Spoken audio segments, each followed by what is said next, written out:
All right, Mishpachah. So let's look at question number 2. Also, I have yet to hear a clear understanding of Genesis 38, where Judah lays with the prostitute that was actually his daughter-in-law. Was he in sin? So that's a good question again. So finger pointing Judah. Was he in sin? No mention of the woman. Nobody's pointing fingers at the woman. Why is that? Mosai showed up. Somebody ate of the fruit of the tree in the garden. Who did he show up to? Adam. But wait a minute. Why are you pointing fingers at me? That's just the way it is. Genesis 38, verses 14 to 16. You see, even the Most High understands protocol. He knows whom to address.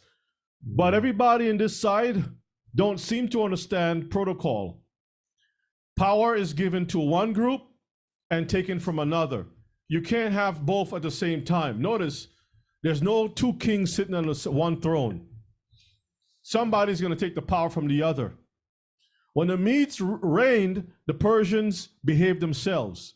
When the time came for the Medes to stop reigning, the Persians ruled.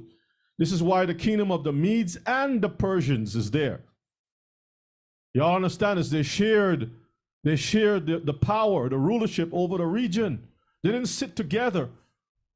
Anyway, let's get it. Genesis 38, verses 14 to 16. Verse 14. And she put her widow's garments off from her and covered her with a veil. Stop. She put off what? Her widow's garments. Widow's garments. So what does that mean? What does the word widow mean? She's no longer in contract. Her husband is what? Dead. Dead. Okay. I gotta put a little extra on that so that y'all can get it. Read it again. 14. And she put her widow's garments off from her and covered her with a veil and wrapped herself and sat in an open place, which is by the way to Timnath. Marketplace. She's putting herself in the market square. Go ahead. Back on there. For she saw that Sheila was grown. And Sheila is a male. Not Sheila, the dude, a female or something. I know somebody. Sheila? No, that's a male. Go ahead. Was grown. Sheila was grown, and she was not given unto him to wife. Read verse 15. When Judah saw her, he thought her to be a harlot. He what? He thought her to be a harlot. You see, it's in red. All right. Because she had covered her face. Because she did what? Covered her face. So how is he going to know anything? Let's read verse 16. You want to say something? Just real quick. In context, again, when you put on those Hebrew lenses, you understand the customs of a woman covering her face. You'll know that means that she's what? Off the market. But in this case, he didn't know that she was covering her face for a different reason. Well, she made herself in a form of a harlot, and everybody in this side of the world will see harlots uncover themselves and they strip down to the bare necessities that is allowed on the street. But in the scriptures, the culture was that a harlot actually did what? Covered their face. You can't even see who they are, and the reason is because they live in a local village. They might live by the hill over there. And this is why when the lights go down, everybody's inside the house. There's no bunch of lights, street lights like today where you can look down the street and say, is that Ephraim? What is Ephraim? I saw Ephraim go down the street. Elder, I saw Ephraim going down the street and he went down to that house. And I know he's married. And isn't that Willabella live down there? Willabella. Huh? Willabella. Sonia. Because son and put the ya at the end, Sonia. Verse 15 again. And Judah saw her and thought her to be a harlot because she had covered her face. And he turned unto her by the way and said, Go to, I pray thee, let me come in unto thee. For he knew not that she was the daughter-in-law. Read it again. For she knew not what? For he knew not that she was his daughter-in-law. Emphasis on his daughter-in-law. Read on. And she said, What wilt thou give me that thou mayest come in unto me? So she is the one with the knowledge of who Judah is. Judah was not the one with the knowledge of who she is. You think Judah would have gone in onto her if he knew who she was? Context is what? Everything. So the question is, who sinned? Who's the one in transgression? All right, let's go over here. Finger pointing Judah. The Bible says she put her widow's garment off. Let's see what the rules are for widowhood. Romans 7:3. Romans chapter 7, verse 3. So then, if while her husband liveth, she be married to another man, she shall be called an adulteress. But if her husband be dead, that's a widow. She is free. She's what? Free. She's what? Free. Free. Free. From that law. From which law? From that law. The law of marriage. Y'all see it? Hallelujah. Read. So that she is no adulteress, though she be married to another man. So the law is connected to what? Sin. If you break the law, you're committing sin. So did Judah sin? What is the answer?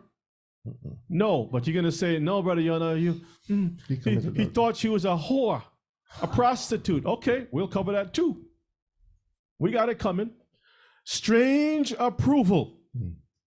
Let's look at the strange approval. Because remember, Judah went with a woman, her name was Tamar, right? Okay, let's read Ruth 4, chapter 4, verses 11 to 13. Let's look at the strange approval. And all the people that were in the gate and the elders said, we are witnesses. Yahuwah make the woman that is come into thine house like Rachel and like Leah, which two did build the house of Israel, and do worthily in Ephrath, and be famous in Bethlehem. Read on. And let thy house be like the house of Pharez, whom Tamar bare unto Judah. Let your house be like the house of Tamar. We'll come back to that. Go ahead. Of the seed which Yahuwah shall give thee of this young woman. So Boaz took Ruth, and she was his wife. And when he went in unto her, Yahuwah gave her conception, and she bare a son. No, Boaz gave her conception. Yahuwah gave her conception. All right, so I underlined and highlighted and bolded some things just to bring it out to the forefront, right? We are witnesses. Witness of what? Let's see what the witness is all about. Yahuwah. Who's doing it? Yahuwah make. Who's doing it? Yahuwah is the one making the woman that has come into your house, like who? Two sisters. Who's doing it? Yahuwah. Because Jacob, when he was running from Esau, because his mama told him, go and with the approval of your father, go to my family up north, right? And go by my brother and hang out there until your brother has cooled himself down. When he got close, he's like praying, Most High, if you're with me like my father and my father's father, then I will give you 10%. You take the oil, you pour it, you anoint. Angels went up and down. In other words, there was a communication. The Most High accepted him. Transaction. He opened his mouth, he spake, and the words was already done, sealed in heaven. Established. When he showed up at his uncle, all of a sudden, blessings after blessing, multiplying wives, multiplying animals, multiplying children. Who was the one doing the multiplying? Jacob? Jacob says, give me that woman, give me that woman, give me those animals, give me all those children. Did he do that? I want. He didn't ask the Most High for any children. He didn't ask for a bunch. He didn't even ask for a wife, one, singular. So everything that happened from that prayer was of the Most High, not of Jacob. So Yahuwah make the woman singular that is come into your house like what? Two women. One woman, two women as one woman. Two women as one woman. Achad. Now these are the same women that was going back and forth over what? Children. And this context here in Ruth 4, 11 to 13 is about what? Children. Same thing. Progeny, inheritance. Because this is also prophetic. going to the Messiah, and the Messiah to Bring as it a back. kinsman redeemer back to Israel again. So even though we are many as tribes, we are still Akkad, one under the Messiah. One house. Which two did build what? The house of Israel. One house. Two. Whose doing was that, Mishpachah? So this is a strange approval. And do thou worldly in Ephrata. Now let's go to verses 12. Verse 12. Read. And let thy house be like the house of Pharez, whom Tamar bare unto Judah, of the seed which Yahuwah shall give thee. So Yahuwah is the one given. So let your house be like a mistake. I mean, we read the story, but we don't know what spirit happened to Judah. They do all of a sudden it's dingling and buzzing. Man, I gotta take care of this business. You're just feeling like the heat. I can't sit down, sleeping at night. I'm getting strange dreams. I need a woman. Wake up in the morning. Listen, man, I gotta get me something now. The first one I see by the corner. I burneth. Burneth. It's better for a man to marry than to what? Burneth. You look around like, shoot, man, I already had trouble with that Canaanite woman. I don't want to be married to another woman, so bing, prostitute right there. All right. I know I'm getting some money coming up fourth night. He was like, psst, So I don't have enough. I don't have no money. So let me go and see if we can haggle with her a little bit. We're gonna read that in a moment. Yes. As I noticed that Judah's wife had died. Yeah. His two sons that he had died from Tamar. But if you look at it, his wife died and her husband's died. But he gained now two sons back in place. That's right. That's true. That's a good point. the void was That's true. balanced. It was balanced again. Yeah. Right. Right. And they were twins. Mm-hmm. Isn't that interesting, huh? Twins. They all fit back into All the right. plan of the Most High. Of the seed which Yahuwah shall what? Give you of this young woman. Of this young, not an old woman, a young woman. You're having children. We don't understand the Most High, but all I can do is tell you what's here. But again, anybody is able to get that number? Let me see, check the chat. Looking for that number. I don't see nobody got any numbers here. Y'all are not helping your brother out, man. Y'all don't love your brothers yourself. Come on, y'all have access to all that information.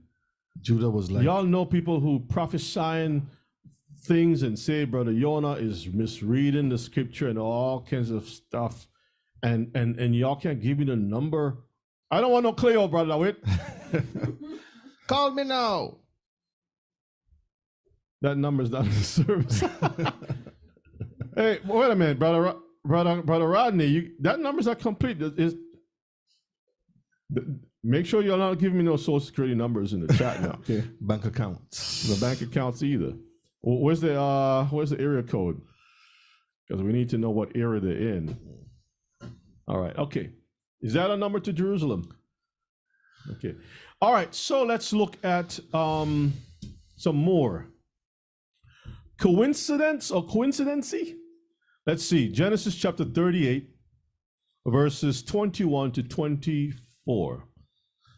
Verse 21. Then he asked the men of that place. That's Judah's asking. Saying, Uh-huh. Where is the harlot? Where's the who? The harlot All right, read on. that was openly by the wayside. And they said, There's no harlot in this place. We don't have such a woman in our neighborhood. Go ahead.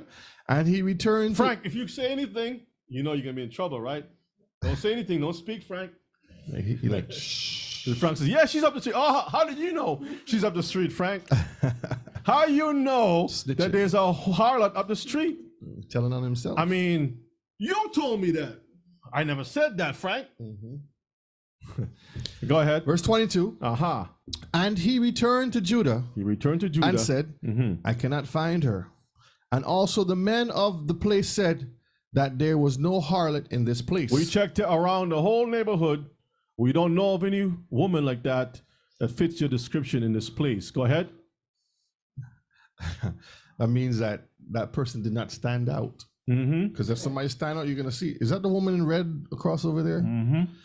Verse 23, and Judah said, let her take it to her, lest we be ashamed. Lest we be shamed. Be shamed, sorry.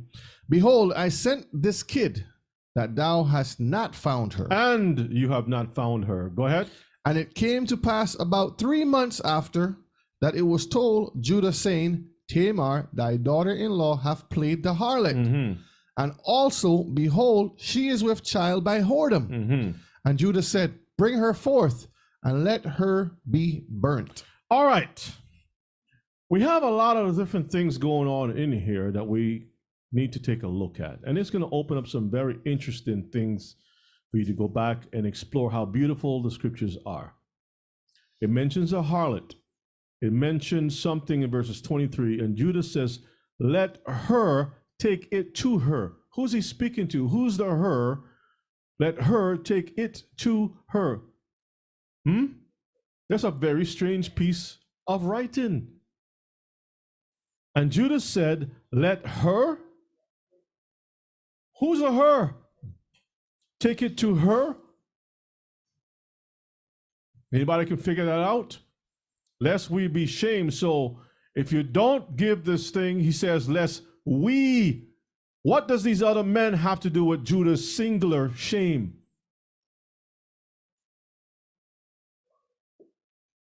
Judah said, let her take it to her, lest we be shamed. Behold, I sent this kid.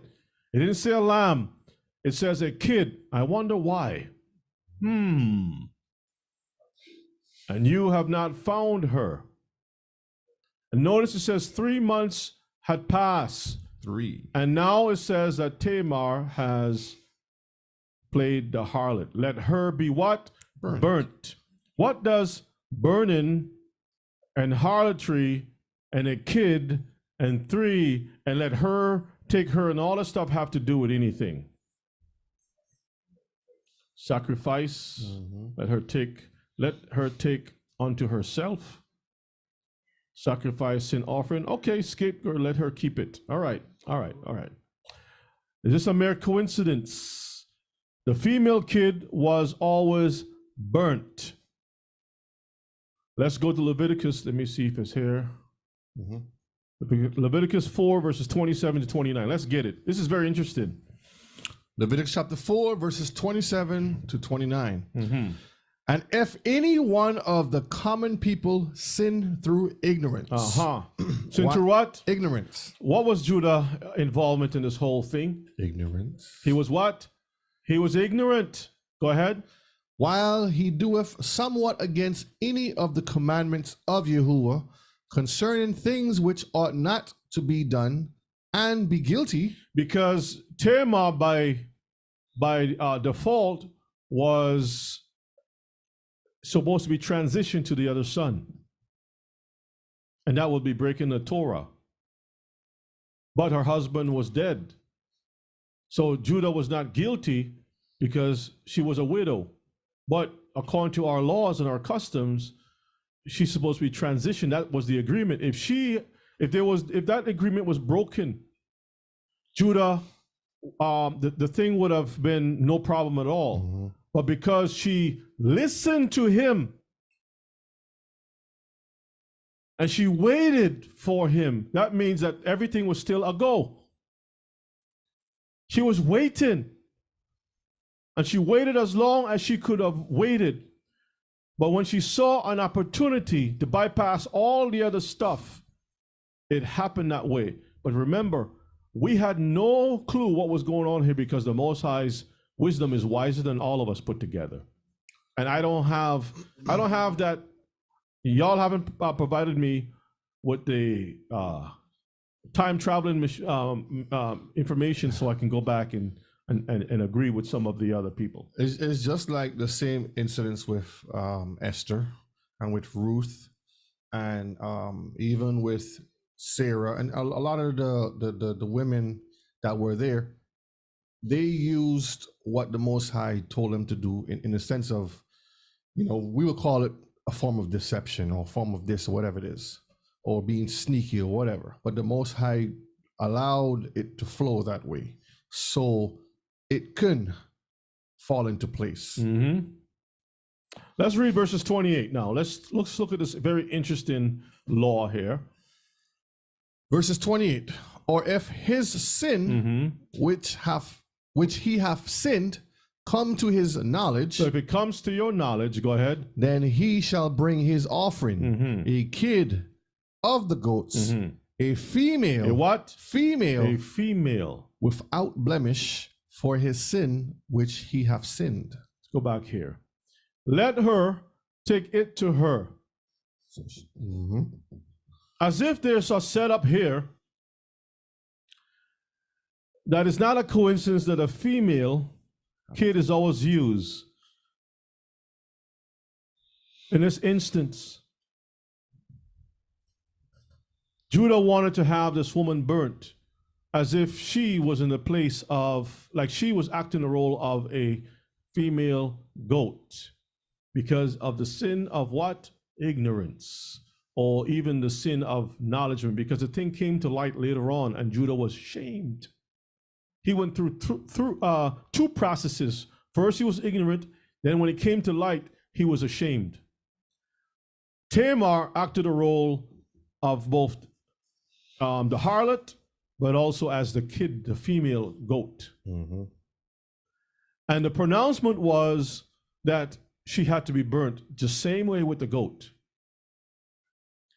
To bring balance, because a wrong was done. Judah did a wrong that opened up this thing, but from this whole thing was peace. To settle this thing in the eyes of the Most High, there must be a balance, otherwise things are off balanced. This is why they see about 3 months afterwards, this thing was not resolved. For 3 whole months, this thing was not resolved. He wanted to have peace. He wanted to, and notice what did Judah was bringing. He didn't bring a lamb. He brought a goat. You think it's a coincidence that he brought a goat as part of the price to this harlot? That means he understood the law. It is more to what we read in this text that's dealing with the Most High's providence or will that we don't really understand. But when you read these things and you look and you do comparisons, you start to see, well, this is beyond my understanding. I got to sit down and go through this thing a little carefully, closer look. You got men involved, had nothing to do with those men, that they're going to be shamed, that they're sharing. Because remember, this whole sin falls on all of Israel. It falls upon the congregation, that something had to be put in place of the rest. Judah was ashamed when he realized that it was Tamar. She says, who this sign belongs to, who this thing belongs to, whoever it is, this is who I got pregnant. Judah's like, oh shit, I can't say nothing. No, and everybody be looking at him like, you did what? You slept with your daughter-in-law? It was not his fault in that sense, but it was his fault. He was not ignorant, but he was ignorant. And it had to bring some balance to the whole thing. And the Most High, by providence, made him bring a kid that could not be burnt. A kid to the woman. Let her take it to her. It's as if, let this female goat be brought to this female to bring balance. Otherwise, we're ashamed. And the shame has to do with a sin, an imbalance. Behold, I sent this kid, but you have not found her. And you have not found her. And 3 months later, you have what? Life. Because what happened? It says this woman is with child. What does 3 have to do with children? But bearing seed. In the 3rd day, life came forth from the earth. The green, bearing seed on the 3rd day. The 4th day was the sun, judgment. Testing, trial, the heat tries you by day. Mishpachah. Is this making any sense to anybody? Are we seeing some things here? Oh yeah. It's clear. So it's the clear. word, what is it? Let her take goes into Lakah, to take, fetch, lay hold, seize, receive, acquire, buy, bring, marry. Isn't that interesting? Marry, take a wife, snatch, take away. Marry, take in marriage, take in marriage. Isn't that interesting? Contracts. Because all this have to do with contracts. When you have the sacrifice. So she was trying to secure her right of inheritance, part of this household. And Judah was the top of the line. Now, it's interesting how the law says one of the common people. Was Judah just a common person, or was he a head of the tribe? One of the heads of his tribe. They call Yeshua a commoner too. Okay. All right. Or verse 28 again. Read that again for me one more time. Or if his sin, which he hath sinned, come to his knowledge, then he shall bring his offering, a kid of the goats, a female without blemish, for his sin which he hath sinned. All right. Think again. Question. We all agree that law is not to be violated. But will Yahuwah violate his own Torah? Weren't we commanded to walk as he walked? We've already seen that. So I want to cover the part with harlotry now. It's prohibited. Let's see what the book says. Prostitutes and prohibited marriages of Yahuwah. Let's look at case number 1. Judges chapter 14. We're going to read from 1 to verses 4. Prostitutes, keep it in mind. Let's read. Judges 14, 1 to 4. And Samson went down to Timnath and saw a woman in Timnath of the daughters of the Philistines. And he came up and told his father and his mother and said, I have seen a woman in Timnath of the daughters of the Philistines. Now therefore get her for me to wife. Isn't there a prohibition against marrying these other nations? Don't marry them? All right, let's read verses 3. Then his father and his mother said unto him, Is there never a woman among the daughters of thy brethren? So the mothers and the parents are correct. Can't you find a woman amongst your own people? Read. Or among all my people? Even among this family lineage right here? That thou goest to take a wife of the uncircumcised Philistines? And Samson said unto his father, Get her for me, for she pleaseth me well. So the context here, the uncircumcised Philistines, I want you all to take that and take it all the way over to the New Testament. Whenever you see it talks about uncircumcised, it's dealing with people outside of the Torah, Israelites who are not in the Torah. So when you see the word uncircumcised, it's a slander. It's a derogatory word to a regular Israelite. One that is keeping the Torah is saying to another Israelite that you are like the Philistines or a heathen. Okay? It's a byword. And Samson said unto his father, Get her for me, for she pleases me well. Let's read verses 4. But his father and his mother knew not that it was of Yahuwah, that he sought an occasion against the Philistines. Who sought an occasion? The Most High. The Most High, read. For at that time the Philistines had dominion over Israel. So, isn't that a contradiction to the Most High's word? Don't marry of the Philistines, but the Most High allow this thing to take place? Sleeper. Like, I mean, all of a sudden, a spirit...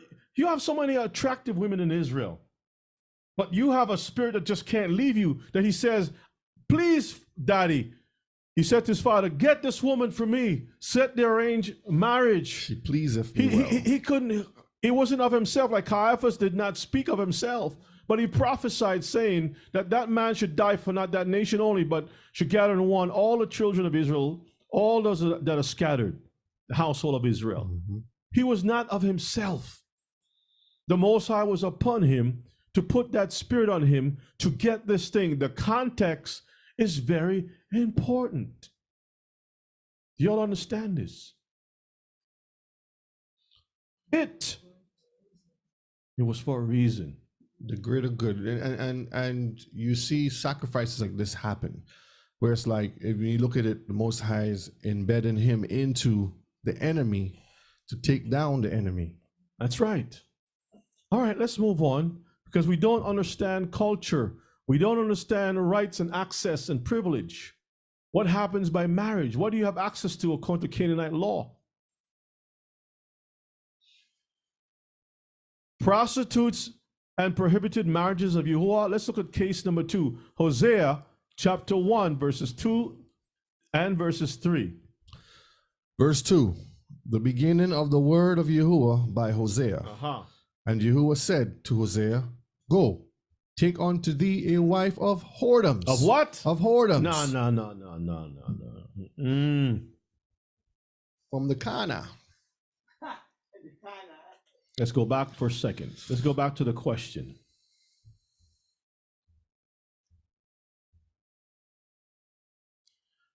Question number 2. Also, I have yet to hear a clear understanding of Genesis 30, where Judah lays with the prostitute. Okay. Let's go right over here. Back to over here. Read verses 2 again. The beginning of the word of Yahuwah by Hosea. And Yahuwah said to Hosea, go, take unto thee a wife of whoredoms and children of whoredoms. For the land have committed great whoredom, departing from me, or from Yahuwah. Read. So he went and took Gomer, the daughter of Diblaim, which conceived. Which what? Conceived, and bare him a son. So even though he knew that she was of whoredom, he still lay with her because of what? What was he obliged to do? Bring forth. What was a man obligated to do when you marry a woman? Bring forth. Bring forth children. Be fruitful and what? Multiply. Even though she was a harlot. Now let's see what the ISV, International Standard Version, has to say. Let's read verse. When a message from the Lord came to Hosea, the Lord told him, go marry a prostitute. Marry who? A prostitute. A prostitute. So that you would understand, according to the brother's question, the whoredom is a prostitute. Read on. And have children with her. And have children with this prostitute. Because the land is prostituting itself by departing from the Lord. Leviticus 19 and 29. Let's read. Do not prostitute thy daughter to cause her to be a whore. So whoredom, when you cause your daughter to be prostituted, you're causing her to be a whore. Read on. Lest the land fall to whoredom, and the land become full of wickedness. You see the same thing that Ahasuerus did with Vashti, set an example. He set an example. If you prostitute your daughter, women will think it's okay. I've seen what's her name? Just make a Mariana. Let's make up a name. Mariana's father put her on the street, so I guess it's okay. It's okay. But the women and the land go hand in hand, because when a woman has offspring and they multiply and multiply, that is what the land is talking about. The whole land, all the offspring becomes wicked. You can't reverse the roles. Seed can be sown into land and the land bear fruit. But you can't have the opposite. Men buy property. Men buy land, and then they put whatever they want on that property. But you can't have the opposite. Land don't buy people. People buy land. Men are the ones who purchase for what? Inheritance. Okay? This is the way of our culture, which is foreign to many of us, and this is why we will have these problems of understanding, because you have a head that is like a blockhead, with calluses of Christianity on it. Layers and layers, thick layers of calluses on the head, scar tissue. And you're trying to penetrate that, what do you call when your toe has a bunion on it and you got these big old things on it? Corns. You got a hard corn on the head. But if you notice, and the Hebrew word is trying to penetrate you, and you take in your little toolkit and you're scraping. You say, flesh. if I shave this thing, this bunion off, it'll come down to where I can see soft flesh, but it's a hard knuckle on the thing. Yeah, because And for some, hold on, brother O'Shea. I'm flowing here for a minute. Just hold on. Hold on. Keep your thought there for a second. Go ahead. And you're applying all kind of tools, and you on Amazon trying to scrape away that dead flesh, and for some reason it's not coming through. Filing. And when you start to see a little bit of blood, oh, I'm bleeding. Is the tender flesh? I've hit flesh. Brother Yonah has pulled away so much scar tissue that all of a sudden, when a little blood is drawn, all of a sudden y'all upset. Mm-hmm. He's bad. He's a bad brother. Why are you going there? You're causing the people to hurt, bleeding out, and all kind of stuff. Well, you want to return to Israel. That means that you got to get all that scar tissue out. Is that what you want? Don't you want to be sassy again? All that stuff got to go. I want to be sassy, but I don't want to bleed. Well, I mean, you want to go back to the garden. Yes, Brother Shea, what do you want to say? I was just going to say all that scar tissue have no nerves or no feeling in it. It's dead. So you have those calluses that thick like that day. So they can't feel anything. So by the time you scrape with all of that, they still ain't feel nothing. Baby, rub that for me. Kiss it. And you're rubbing it. You feel it? I don't feel it. Rub it. You feel it? Corns. Popcorns. It can't penetrate. So it's hard for this thing, for the truth to penetrate the head because That's right. there's so much stuff there. All right, let's see what it says about prostitutes. It says perhaps a marsh. The word prostitute in the Hebrew says a marsh. Swamps. Now think about it. A woman, a wife, is as good ground. But a prostitute is like a marshy area. A swamp. Gators. Stinking, they said stinking, of 2 towns in the tribe of Judah. Now think about a marsh for a second. Don't smell so good. Boggy.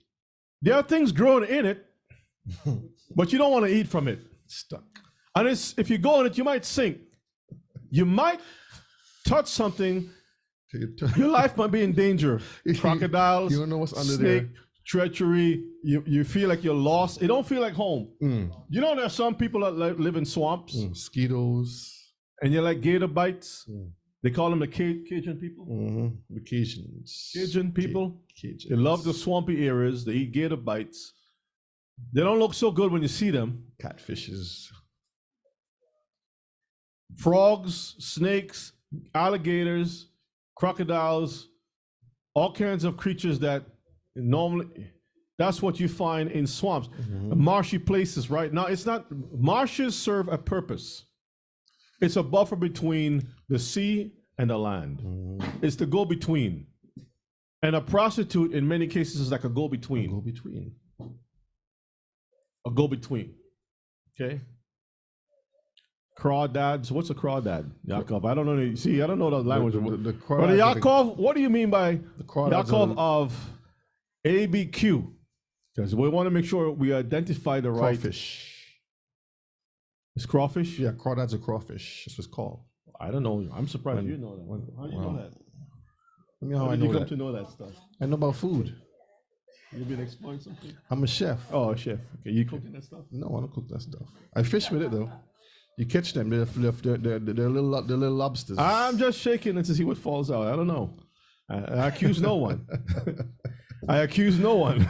All right, so let's look at this. So here you have the Most High is telling this man here who's a prophet, go marry a prostitute. Hey, am I the Most High? All right, so I think that's, do you have anything that you want to bring on that? No, go ahead. You're good. Okay. So we can see examples of how the Most High operated and what he was trying to do. And that Hosea could have said, well, Lord, you know that it is prohibited for me as a prophet to lay down with a marsh, a swampy place, a places where I'm not, my certain death may happen, may not happen. Stinking sands, mud. I don't know what's going to happen here. And can you imagine, a prostitute is all about the money. What does a prophet have to give this woman? Businesswoman. So The Most High used her as an example of a woman that leaves her husband and go back into the business. And can you imagine Hosea having to go up and down town looking for his wife? Knocking from doors to doors. And you're not even sure if that child that is born is really yours. And that's what I was going to get to. See, because he conceived and bare a son, but that marshy ground, you don't know what kind of seed you're getting. It may or may not grow. It may or may not be your seed. May not be. Yes, Elder. So, Shalom, Elder. What's on your mind?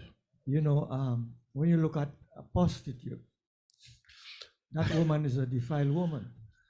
Yeah, Yeah, going to take different men to go for the husband now. She leave the husband to do that. And then the husband, which is an Israelite, a prophet, to go and search for that woman that is defiled. Huh? So it was tough for that prophet to go through this thing. But again, context is everything that we need to keep in mind. Context is everything, right? Would you say that the prophet Hosea sinned? Is the Most High causing him to sin? He won't do that. That's his doing. what is the reason behind of it? It's the Most High's will allowing certain things to happen. Now remember, the Most High already said, as far as we already covered that with polygyny, that is not prohibited at all by the Most High. People can opt in or out of that situation accordingly, right? Yep. And then there are certain things, if a brother dies, those things would happen. Were there prostitutes during that time in Israel? Prostitutes happen throughout Israel, whether you like it or not, because some women will not have a husband to take care of them, and they will find themselves in bad situations. And the Most High did not he always wanted women to be covered.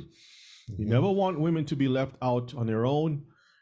Some women, they have a wealthy husband and they don't need certain things, so they can afford to run their household based on the wealth of their husband. They can manage things to some degree, but many cases will get married. The problem is that a lot of times, the way that the mishpachah, the family set up, you don't want your wealth that you built as a living husband to be passed on to another man as a dead husband. So that now all your inheritance is moved on to another man. This is why the daughters of that man, the two daughters said, my father don't have any sons. And the Most High said, okay, this is what you're going to do in that situation. And this is how it's going to be. Those daughters can marry, and the inheritance is going to go to the daughters, but those daughters cannot go outside that family tree, that family lineage, to keep it close. So they may marry like a second cousin or some third cousin or some cousin in the family, and therefore it's still linked back into that same family. The genetics is still there. Okay, so even if anything is still coming back to a kinsman redeemer, all right? Same thing with Boaz and Ruth's husband and Naomi's husband and so forth, okay? So I hope you all understand this thing. And when you look at the, our people, Brother Kin is here, Yoruba, you'll find a lot of these practices are there. Very interesting study I was looking at where a particular author for Near Eastern culture put the Yoruba right at the top with all of the Hebraic customs. Okay? Similar customs as an example of how things. You would say to yourself, well, this is supposed to be about Near Eastern culture. Why would you want to? And they're on the side of their mouth, they're telling you that the people are Israelites, but they don't want to tell you that the people are Israelites. Oh, we find this custom over there, but we're not going to draw the bridge so you'll get any ideas to link up the two, that these are Israelites in Africa. We'll just call them Yoruba. We don't want to say that these are Israelites. We'll just call them by these other names and stuff to keep that, blindness to some extent there. Yes. What's up? The brother says, thank you for taking the time to answer the questions. All right, not a problem, brother. You're welcome. You're welcome. You're welcome. So everybody's good so far. Interesting. Ima wants to say something. Ima, yes, Ima. I was looking back at Leviticus 19 that was talking about don't make a daughter's prostitute because Yes. the land of the whoredom. Mm-hmm. And was saying that the reason why all of that Speaking to the mic, Ima, the reason why he mm-hmm. put all of that there because he know that the land that they was going to was having that.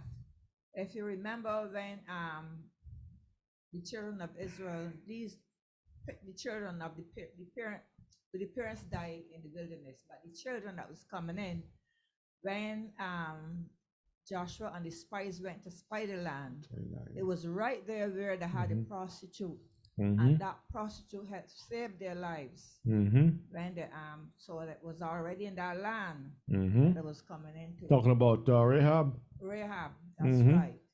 And that's why he was trying his best at the beginning to let them know this is not right. But it happened because they remember that when all the elders died off, Joshua and all the forefathers, that they decided to turn from Yah and turn to do what they wanted. My wife and I have recently come into the truth. This coming Feast of Trumpets will be our first, and we had most recently been keeping the Shabbat on Fridays and Saturdays only. After watching the teaching on your page, we now have come into the understanding that those days are not factual and trying to keep the true Shabbat. We have been counting from the moon cycles. However, we are of concern of not starting the Feast of Trumpets on the correct dates as the weekly Shabbat. Can you please advise? All right. All right, so let me do something here. Put that video in there for them. So yeah, go ahead and post the link. So let us go to Leviticus chapter 23, and we're just going to touch on, well, let me go to Genesis first. Chapter 1, verses 14.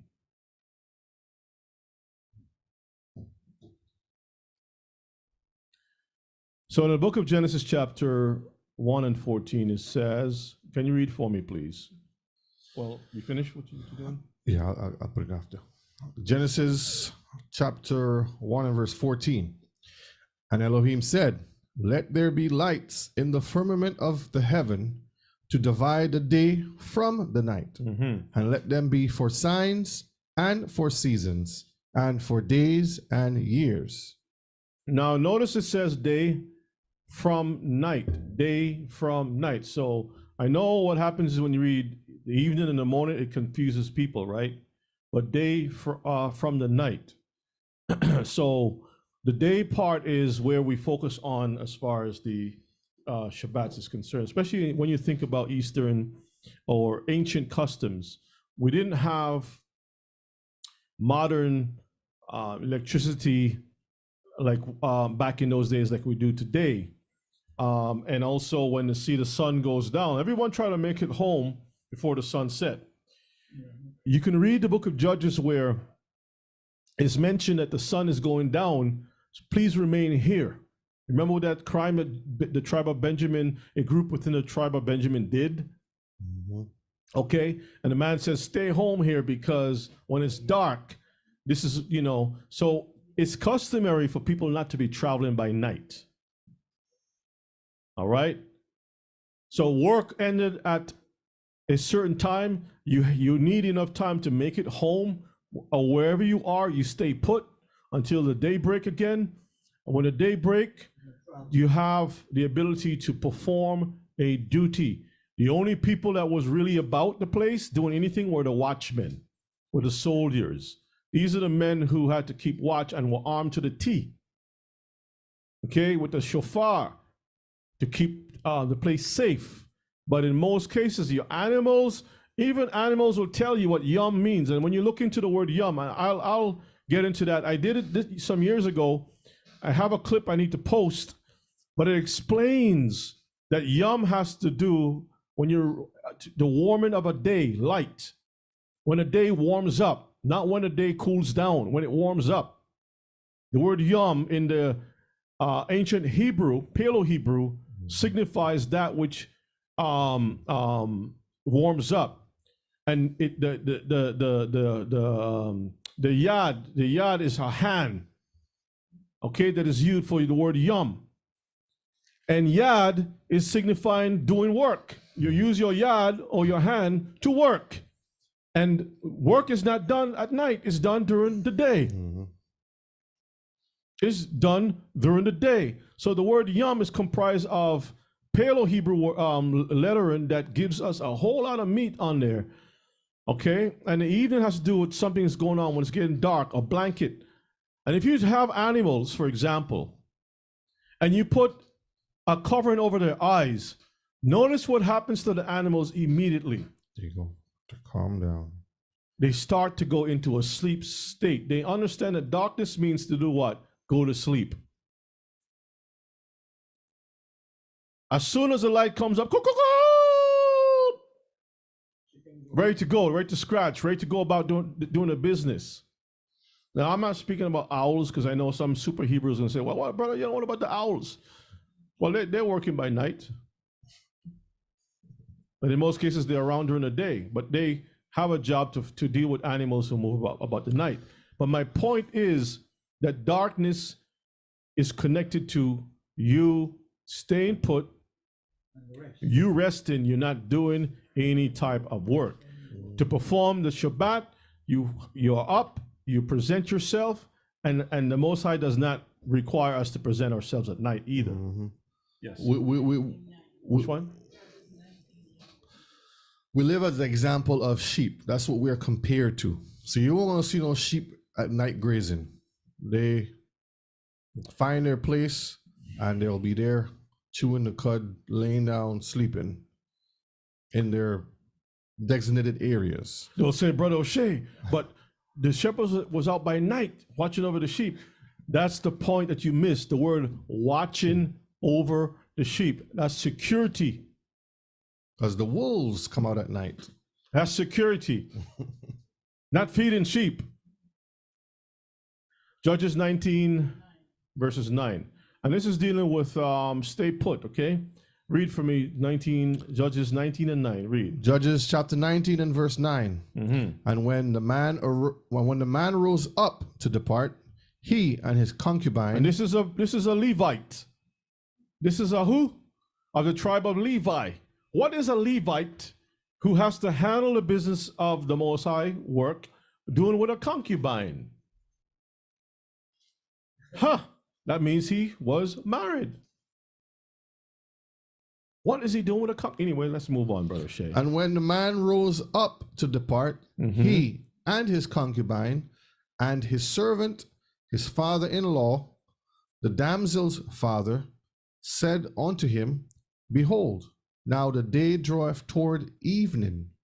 I pray you tarry all night. Behold, the day groweth to an end. Lodge here, that thine heart may be merry, and tomorrow get you early on your way, that thou mayest go home. So if that day, when the sunset is the same day, why would you say tomorrow? You get up early. Tomorrow get you early on your way. So tomorrow begins when? With the sunrise. With the sun, rising of the sun, that's what tomorrow means. Tomorrow is not at sunset. You can't find that. There's no tomorrow when the sun set. It's tomorrow is always at the rising of the sun, okay? All right. So let's go to Leviticus 23 real quick. So we do everything based upon, let me go back here real quick, over here, back to Genesis chapter 1. Yeah, Brother Jacob, yeah, that's true. When you look at that, it highlighted the father-in-law. That means he was married. The father-in-law was there when he was with the concubine. So it can go off another spin. Yeah, some people are going to not like that so much. But anyway, it says to divide the day from the night, let them be for signs and for seasons. That's dealing with signs in the heavens, seasons dealing with the four seasons of the year, and for what? Days and for years. Days build up into weeks, weeks build into months, months build into years. You don't have to give us for days, for months, for weeks, and every single breakdown for seconds, for hours, and all that stuff. That's Hebrew stretching things out. That's a super Hebrew Bible. Okay, but we have enough understanding that the luminaries is the calendar. So keep that in mind, Brother Marcus. The luminaries is the calendar. And for those who are new. So therefore, no man can change what the Most High put in heaven. You can write things on paper. This is why I always use the analogy of if you're stranded on an island or you're unconscious and you wake up from your dead sleep. Sometimes I've had situations where either I'm sick or I'm really tired and I go to bed and I'm such in a deep sleep that when I get up, it's dark. And I'm thinking, what day is it? Is it time? And I'm like, what day is it? Is it the time yet, Lord? What day is it? I'm looking around. I can't. Huh? You were sick for a long time and you're out of it. Somebody have to tell you what day it is. Or if you already have the knowledge of the luminaries, you would know. Just all I have to do is look up and I would be able to know what time it is. If it's the daytime, you put a stick in the ground, you can know it's noon, morning, noon, or evening. When the night comes out, you can tell by the looking at the moon. For the watches. By seeing the cycles of the moon. It takes, like a train moving, the train is not going to stay still for you, and then you hop on.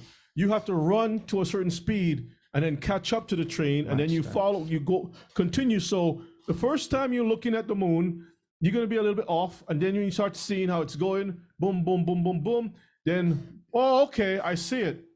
Understand. You just keep following it until you catch up to it, and then you're going to see the resetting or the renewal of the moon, the cycles of the moon. It's not a new moon like it's a brand new moon the Most High is putting. It's just a renewal of the cycles of the light. Clock. The light is what we follow. We always follow the light, not the darkness. We follow the light. Okay? Some brothers follow the darkness. And some brothers say it started with the bright moon. But all societies of old time, they would pick and choose, cherry pick and say, we're Israelite based upon ancient history, but they don't use ancient history even among Israelites who are dispersed in places like Africa, right here in the Americas and so forth. They don't use that ancient history to show that the sliver of the moon is a new moon. You know, that's still our brothers. We love them. And we still keep walking the road to Zion. But we leave that for our king. Isaiah chapter 2, Micah 4 is going to deal with that issue. And then you have, like you were talking about the phases of the moon. I post the links in the chat. So when you get a chance, go ahead and look at that. You have plenty of information talking about that subject so you can have a better understanding. Read verses 16. And Elohim made two great lights, the greater light to rule the day and the lesser light to rule the night. So the sun is dealing with the day and the moon is dealing with the night. Now let me do something quick here.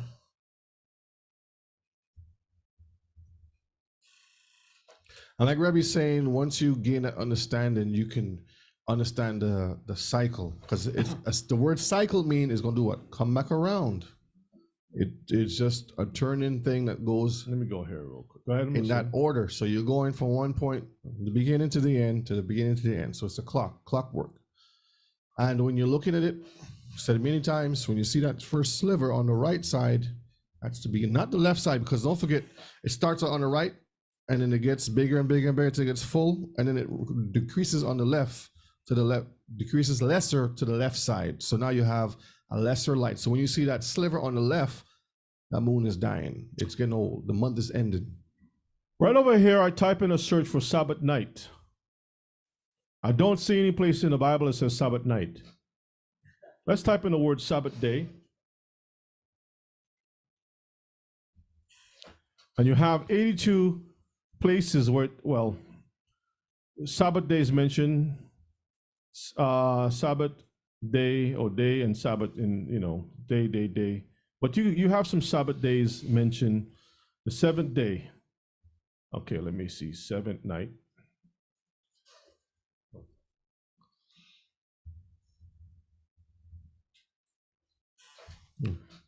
0 for seventh night. Seventh day, let's see, seventh day. On the seventh day, seventh month, seventh day, 17th day, and such like. So you see, what does that pertain to?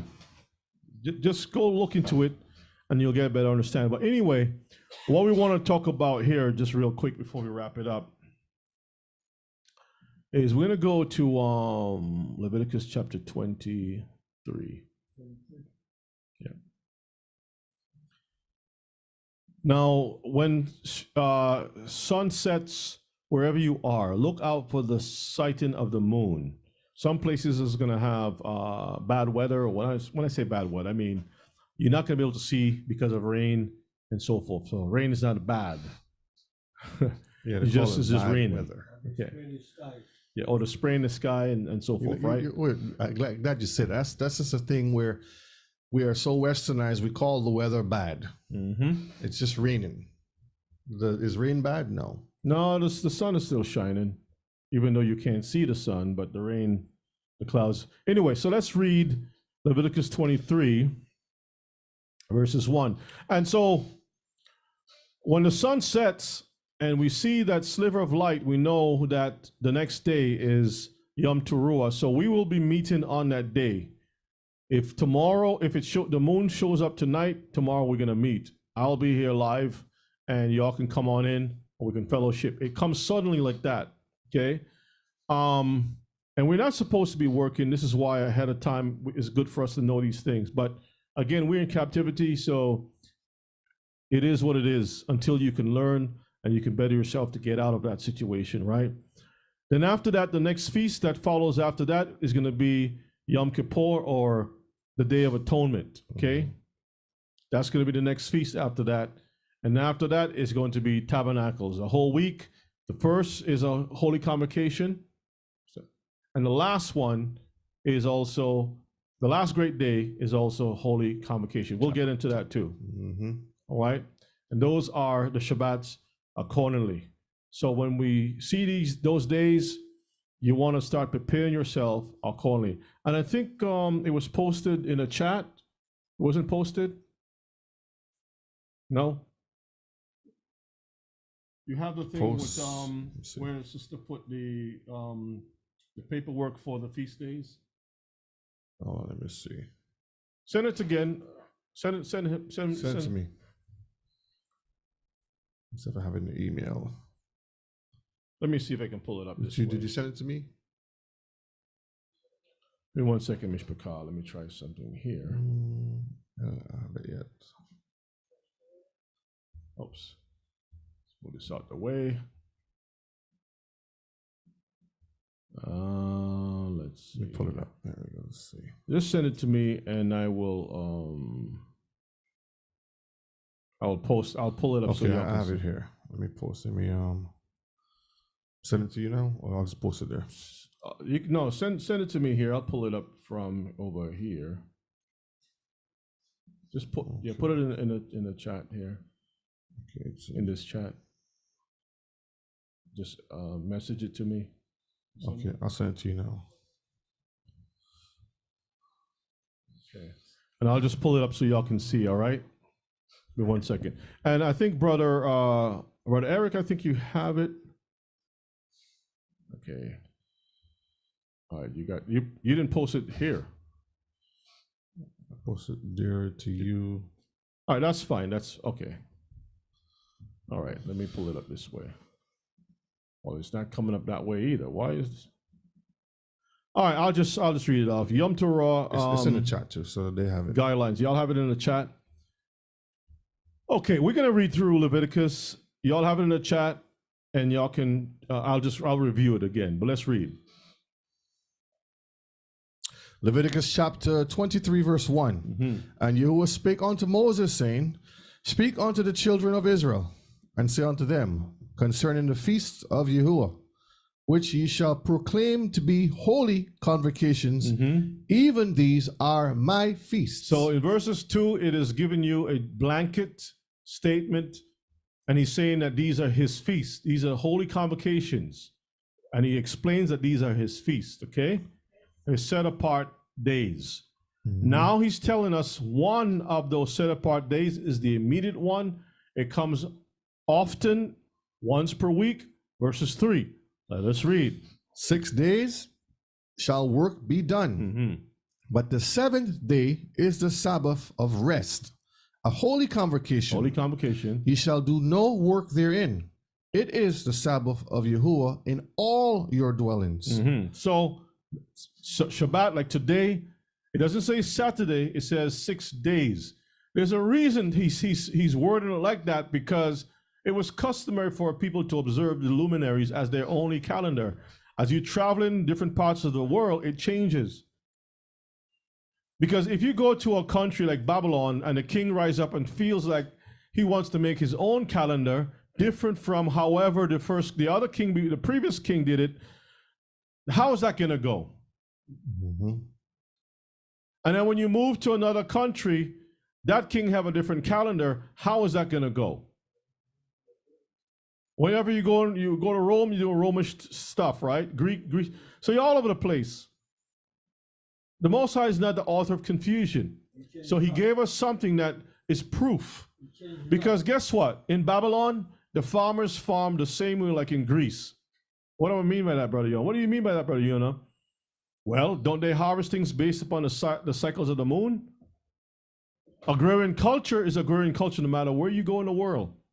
The moon dictates how the food and the growing and all that stuff goes. What about a fisherman? All countries have to watch the tides. Why do you think meteorologists have a job of watching tides, pressure, and all these different things? And the moon dictates shipping ports, when it can dock, when it is dangerous to go through certain paths and whatnot. And they need to have knowledge of the stars to know how to navigate through different places. Because if the technology fails, how do we navigate? You have to be able to know these things. Back to the basics. Because sometimes a compass made in China may not work. We have a whole bunch of great technology from China, and all of a sudden, Jing Zhu Wu. You go in the opposite direction. You know, Jing didn't feel like doing work that day. Some of his noodles fell on his lap. He left the job. He didn't put the thing properly. The magnet is upside down or whatever. And your compass is all over the place, man. This thing don't work. Okay. And that's why it's important. And another thing too, if an Israelite goes to Southern Africa during a bib, it's different. That's winter. Oh no, that's fall. That's fall. Spring over here in Israel or over here is not the same down in Southern Africa. That's the fall. And the summer over here is winter over there. That's what I was telling the brothers. It's balanced. Most High balance everything. Because according to what side of the world you're on, you're going to get daytime, you can get nighttime over there. But you follow it, you still do the same count. You can get the same result. It's just whatever side you're on. So these are the things that we have to consider in our studies, okay? And you're going to have some people saying, well, we can't keep the feast until in Israel. Well, you don't keep the Sabbath either, because he did say that was one of his feasts. Oh, you have to do sacrifices with the feast. Well, don't keep the Sabbath either. If you believe Saturday is a Sabbath, where's your sacrifice? Oh, we don't do it anymore. So if we don't do it anymore, why you see what? If we don't do sacrifices anymore on your Saturdays that you call the Shabbat, then you should have a better understanding of how we can keep the seasonal feasts without sacrifices. You should be able to know that. And that's where you run into problems with some of these people. Y'all see that, Mishpachah? Is just asking the right questions. Clowns without a show, Kiefer said. Clowns without a show. Yes, Elder, what's in your mind? If the Lord has wanted to keep a day, a Saturday, Sunday, Monday, he will not. He will put it in the beginning. He put the day number 1, day number 2. He did not mention a name. Yeah. a name by day. Sunday, to say- Monday, Tuesday, Right, he Wednesday. didn't say that. He said day number 1 to day number 7. Yep. Yes, that's right, brother. That way he says the Most High will get praises all day because every time zone will bring his praises forth in their seasons. And not just that alone, but along with what you just said, because of the solar, Brother Kin said, according to the radial cycle port, the sun is on determines your climate and your weather and so forth. So he gets praises on this part of the world, he gets praises on that part of the world all the time, because his people are dispersed into all the nations, and no matter where you are, the praises are offering up around the clock wherever we are. Okay. All right. So let's read on, Brother O'Shea. Let's get verses. Is that 3? was it 4? We're on verse 4 now. Let's read 4. These are the feasts of Yahuwah, even holy convocations, which ye shall proclaim in their seasons. In the 14th day of the first month at even is Yahuwah's Passover. And on the 15th day of the same month is the feast of unleavened bread unto Yahuwah. 7 days ye must eat unleavened bread. So this is dealing with the spring. First we had the weekly cycle. Now we're dealing with the seasonal cycle that are called Shabbats. Okay, holy convocations. Go ahead. In the first day ye shall have a holy convocation. Ye shall do no servile work therein. But ye shall offer an offering made by fire unto Yahuwah 7 days. If you notice carefully, the spring cycles are similar to the fall cycles. The same way you have a first month coming up, the sighting of the moon, you blow your shofar, which is Yom Teruah, right? And then the next day, the first day, so, and then you have atonement, which is cleaning your heart out, repenting, humble yourself, you're not eating any food. Find it interesting how in the spring you have the unleavened, where you got to purge everything out of your house. Purge the leaven, purge out, a time where you afflict yourself from leaven. And then you have atonement, which you afflict yourself from other things. You still have the same similar balance there, right? And then you have 7 days, and then like tabernacles, you got 7 days too, right? So read on. In the first day ye shall have a holy convocation. Ye shall do no servile work therein. So Mishpachah, just keep in mind, the Most High's will for you and I is not to be working on those set apart times. Okay, so if you can avoid it now, I think it was a sister or brother who was asking about kindling fire, right? And we're not supposed to be cooking per se on this day or Shabbat day, unless it's a back-to-back Shabbat. You can prepare on that feast day for that feast. Okay, but if you can avoid preparing, cooking anything, do so. Now, if you live in the old days, the way fires happened, or the way that you have a fire is different from how we operate today. Meaning that you got to go chop wood. Anybody who's ever chopped wood before and tried to light a fire knows that physical work. By the time you're done with that thing, ain't no joke. And even if you have wood already chopped and piled up, to go light the kindle fire, ain't no joke either. Sometimes it takes a while before the fire can even catch. So it's the process of doing it. You have to put a lot of physical work just to get the flame going. But you already have this flame going, it's a different story now. So when you read the scriptures, notice that the priests are burning stuff every single day, both the morning and evening, and are unpunished. Why is that? Why does the Most High say, don't kindle a fire, but the priest got fire burning? This is what you have to search out. So the fire is a continual burning. Now, to show you balance in the universe, the same way that the fire on the Most High's altar was supposed to be a continual burning, what do you think hell is? Somebody trying to light the fire.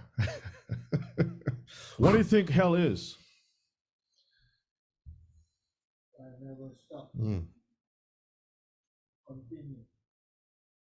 So really consider carefully how the balance of the universe really work. All right. Let's read on, Brother O'Shea.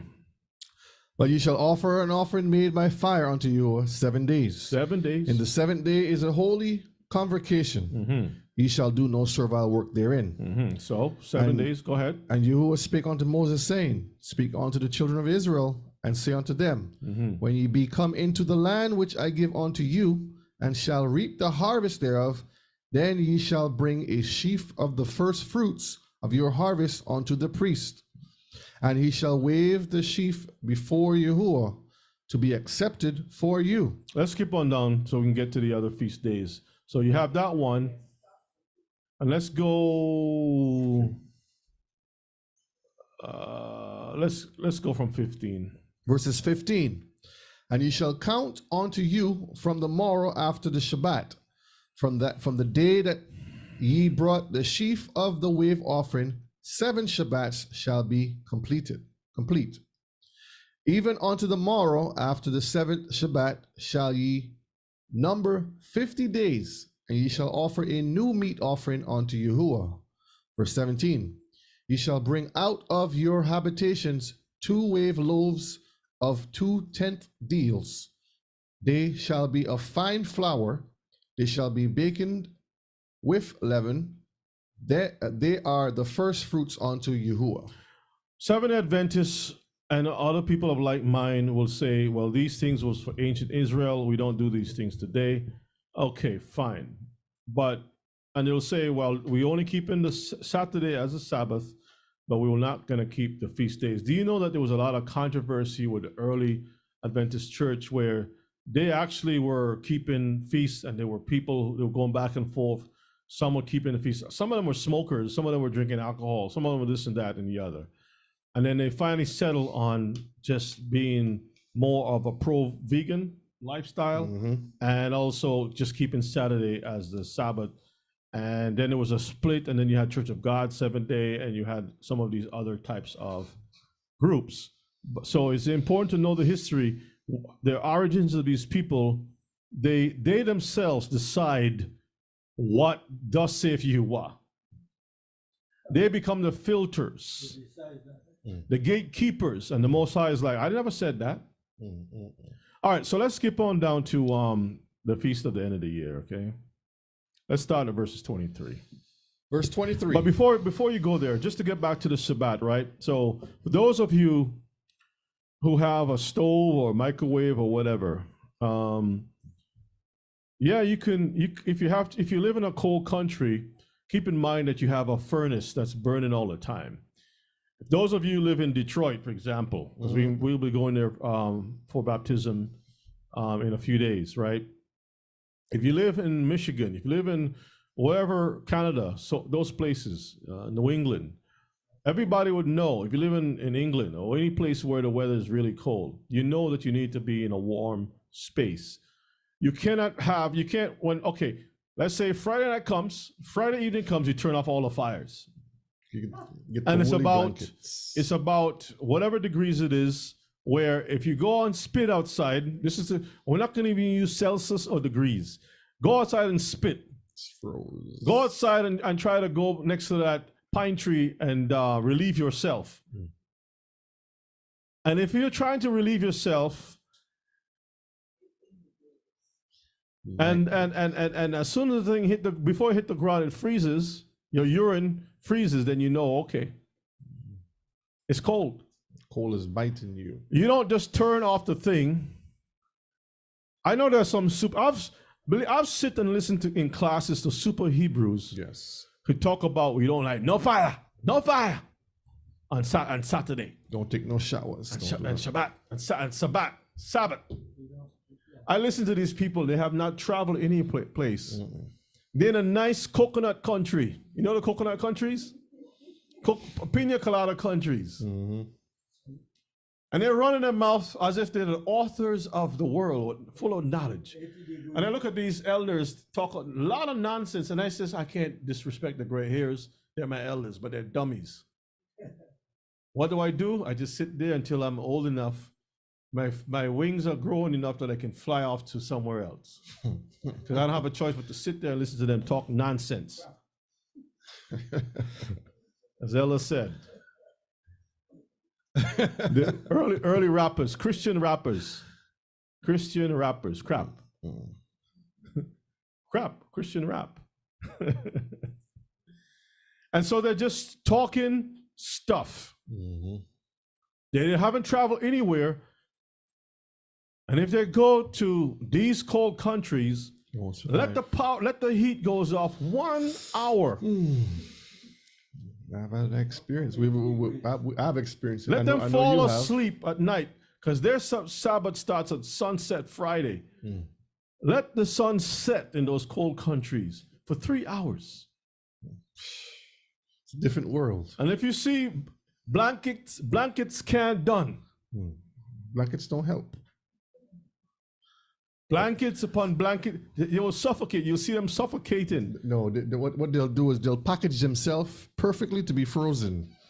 That's all that would happen, because fire is the only thing that will give you heat.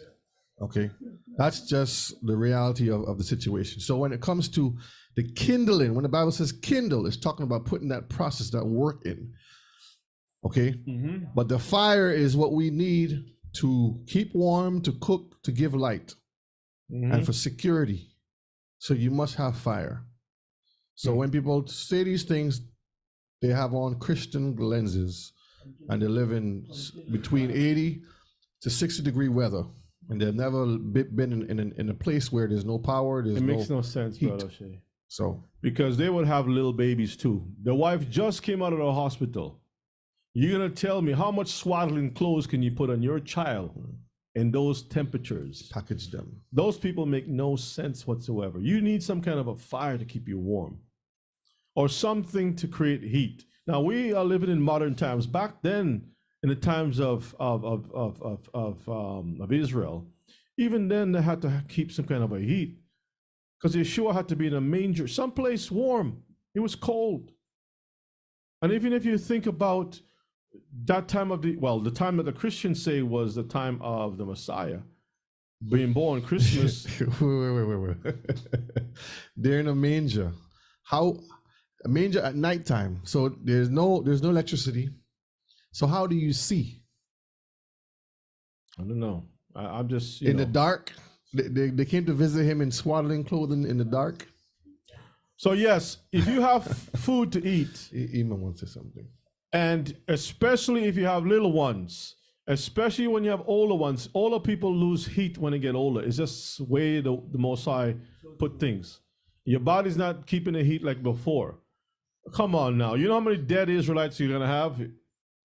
You'll have stories. And all Israelites who were so-and-so age and older froze to death. And all the little ones died. Israel would die off as a people, because of some knucklehead who live in coconut country is trying to teach other Israelites who are dispersed what the Torah says, really means. Ima, what's on your mind? You want me to go to Numbers 16? All right, 16. 32? All right. We're going to be done shortly, Mishpachah.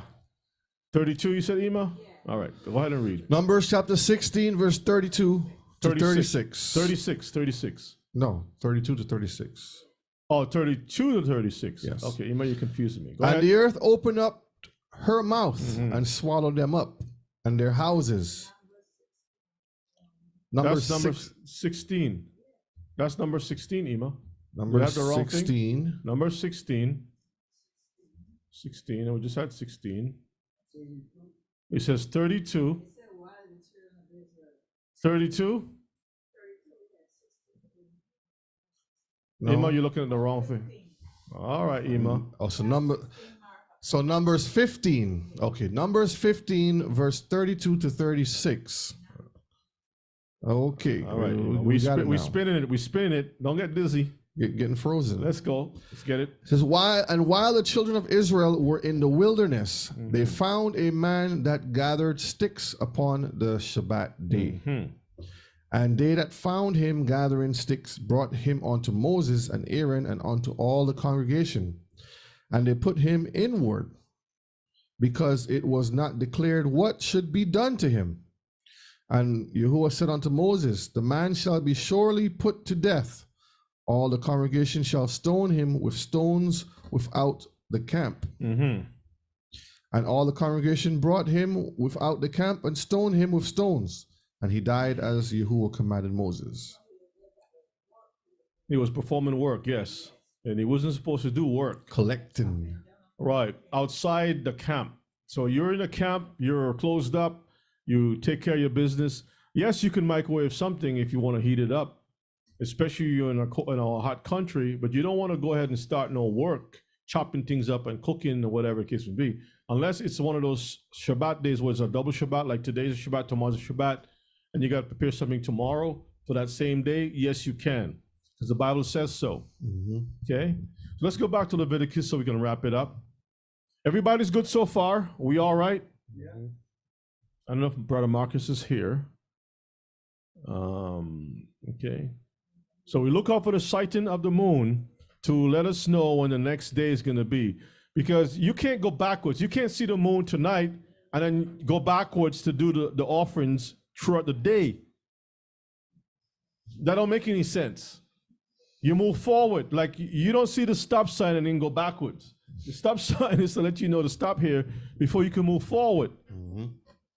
Some Israelites have this kind of a weird understanding where you see the moon, but then you got to keep the feast that day that the moon was sighted.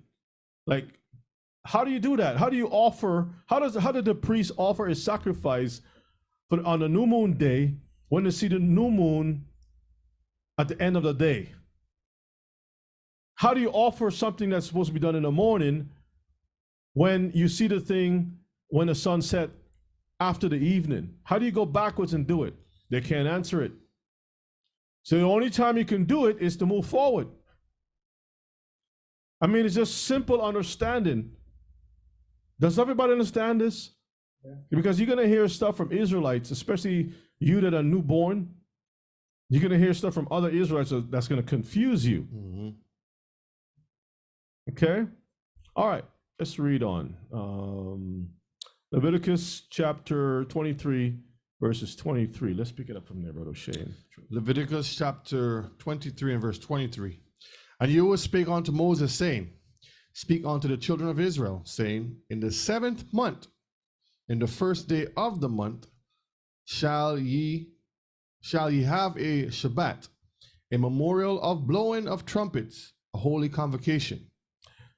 So in the 7th month, so right now is the 6th month.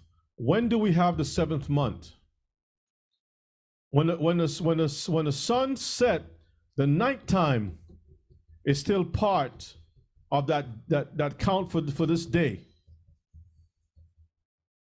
Does that make sense? Mm-hmm. If you do it numerically speaking, it doesn't start a new number. For example, if today is the 9th day of the 6th month, when the sun set, does that start the 10th?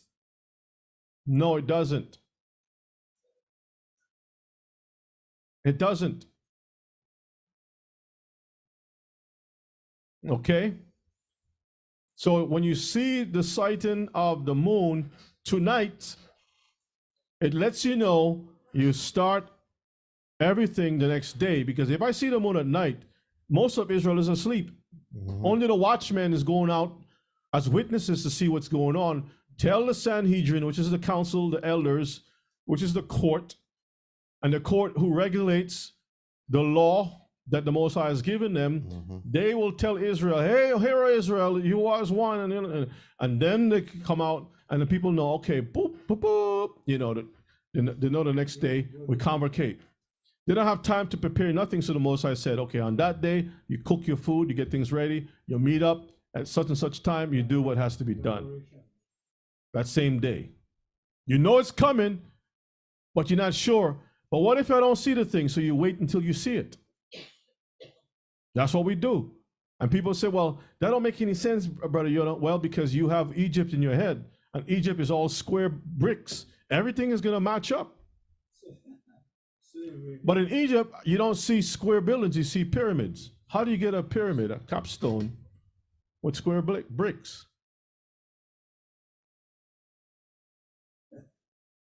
The Most High don't deal with bricks. He deal with stones, unhewn stone. None of the stones are the same. So, and it's all man-made. A man has put their hand in it. The Most High says, you can't do that. For my sacrifice, my altars have to be made with unhewn stone. If you put an iron to it, you have defiled it. So you got to go collect the stuff. All right? Pull up 1 Kings 8 verse 2 real quick. It's just to show a reference point of what the 7th month is. 1 Kings. Which one is that? 1 Kings chapter 8 verse 2. It says, and all the men of Israel assembled themselves unto King Solomon at the feast in the month Ithanim, or Tishri, when you look it up, which is the 7th month. So if you're looking for a reference, when you go through it, the Bible tells you what month is what, when it falls, and the names and so forth. So this is a reference point so you can have. Now, Ashkenaz will tell you the 7th month is Rosh Hashanah, which is not, Rosh in Hebrew means head. It's not no Rosh Hashanah. Okay, it's Yom Teruah. We don't say happy Rosh Hashanah, because how do you have new the beginning of the months of the year at the end of the year? When the Torah is telling you at the end of the year, let's go back to Leviticus. At the end of the year, at the end of the year, at the end of the year. So the Most High is telling you the end of the year, and this is just show you how when the Most High puts something down, there's always somebody who champions going against the grain. And people, and you see it everywhere. This is why today the Most High is always proven with us, me as an example of one who is following the Most High, and those who are not following the Most High, because in their minds they find every which way in the Bible to go against it. With the Garden of Eden group, with the Don't Keep the Feast group, with we don't use New Testament group, we don't believe in Yeshua as the Messiah group. What else we have? We're going to heaven group. There's no resurrection group. I mean, there's so many groups. All kinds of crazy stuff. And all I can say is that if the Most High, if it came out of his mouth, that's what I'm going to do. No baptism. If it comes out of your mouth, I am not doing it. Your mouth stinks. His mouth is sweet. Hallelujah. His mouth have life. Your mouth have death. Death breath. And I'm not taking anything from your mouth, because you got a tongue in there that can whip a person in all directions. And vomit comes out of your mouth. There's no vomit coming from my Elohim. Life. So I'm going to take life from his mouth. And you can shut your mouth and go somewhere else with that. And anybody who wants to follow your mouth, go ahead. But don't bring your mouth stuff to me. I don't want to hear what comes out of your mouth. I want to hear what comes out of his mouth. And when he says that, I look at it, yes, Father, I honor you. I honor you. Even if you from your mouth say, I don't like what comes out of his mouth, I don't care. Because guess what? Show me eternal life from your mouth. Show me the place of eternal life that you prepared for me, and I will follow you, because you got the keys to life and death. You have eternal life. You're building the kingdom. Show it to me, and I'll follow you. You can't. So shut your mouth, go back in your hole, and leave me be with my king. Shalom. Let's read, Brother Shea. I spoke enough. Verses 25. Ye shall do no servile work therein, but ye shall offer an offering made by fire unto Yahuwah. So when it says don't do no servile work, servile means that you're serving people. How many people in ancient Israel serve at nighttime? Get up and go work at night. McDonald's. So what is the application? What is the true application of this servility? What is a true application of servility? Anybody tell me? That's right, Sister Mercy. Day shift. Working the land, working the animals, and Go out there with your machete, construction. your cutlass, and go on your shears to go out there and shear animals at nighttime. Let me understand. Go reap corn at night, swinging that thing. If a brother was with you, helping you to get the corn at nighttime, that's scythe or seeth, or what do you call it? Cut your legs off. Slicing that Israelite. You go cut sugar cane at night.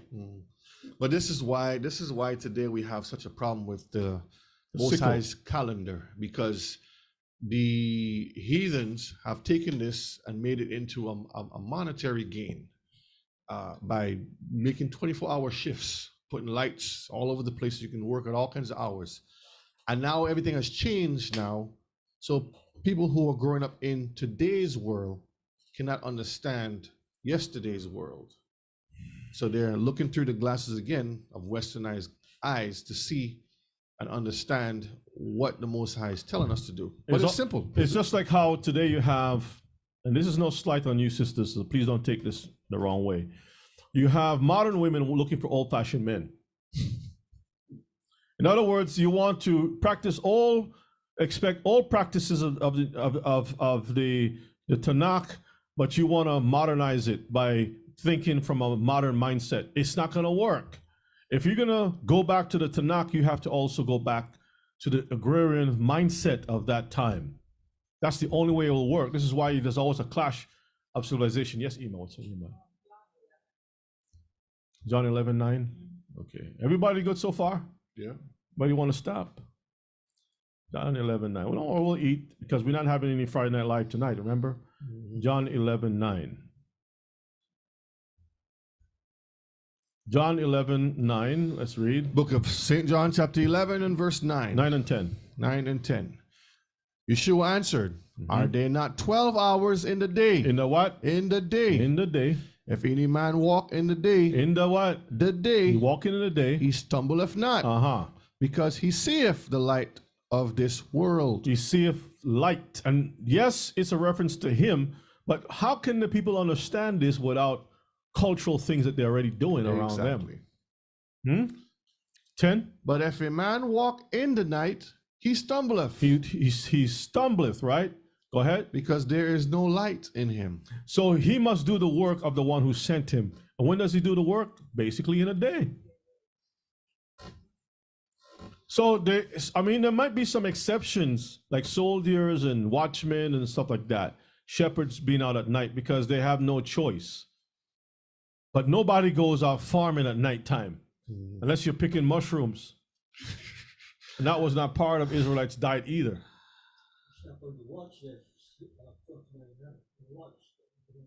Yes, Ima. Oh, yes, Ima.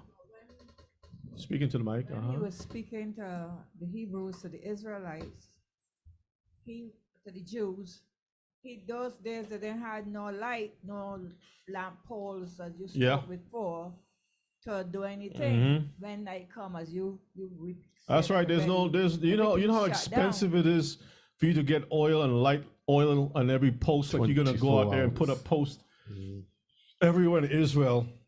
Like Israel had great technology back in those days. The Most High was always a fire by night. Come on. Anyway, let's get back here. So 25 says, you shall do no servile work therein, meaning that you're serving someone else. You go to employment. Verse 26.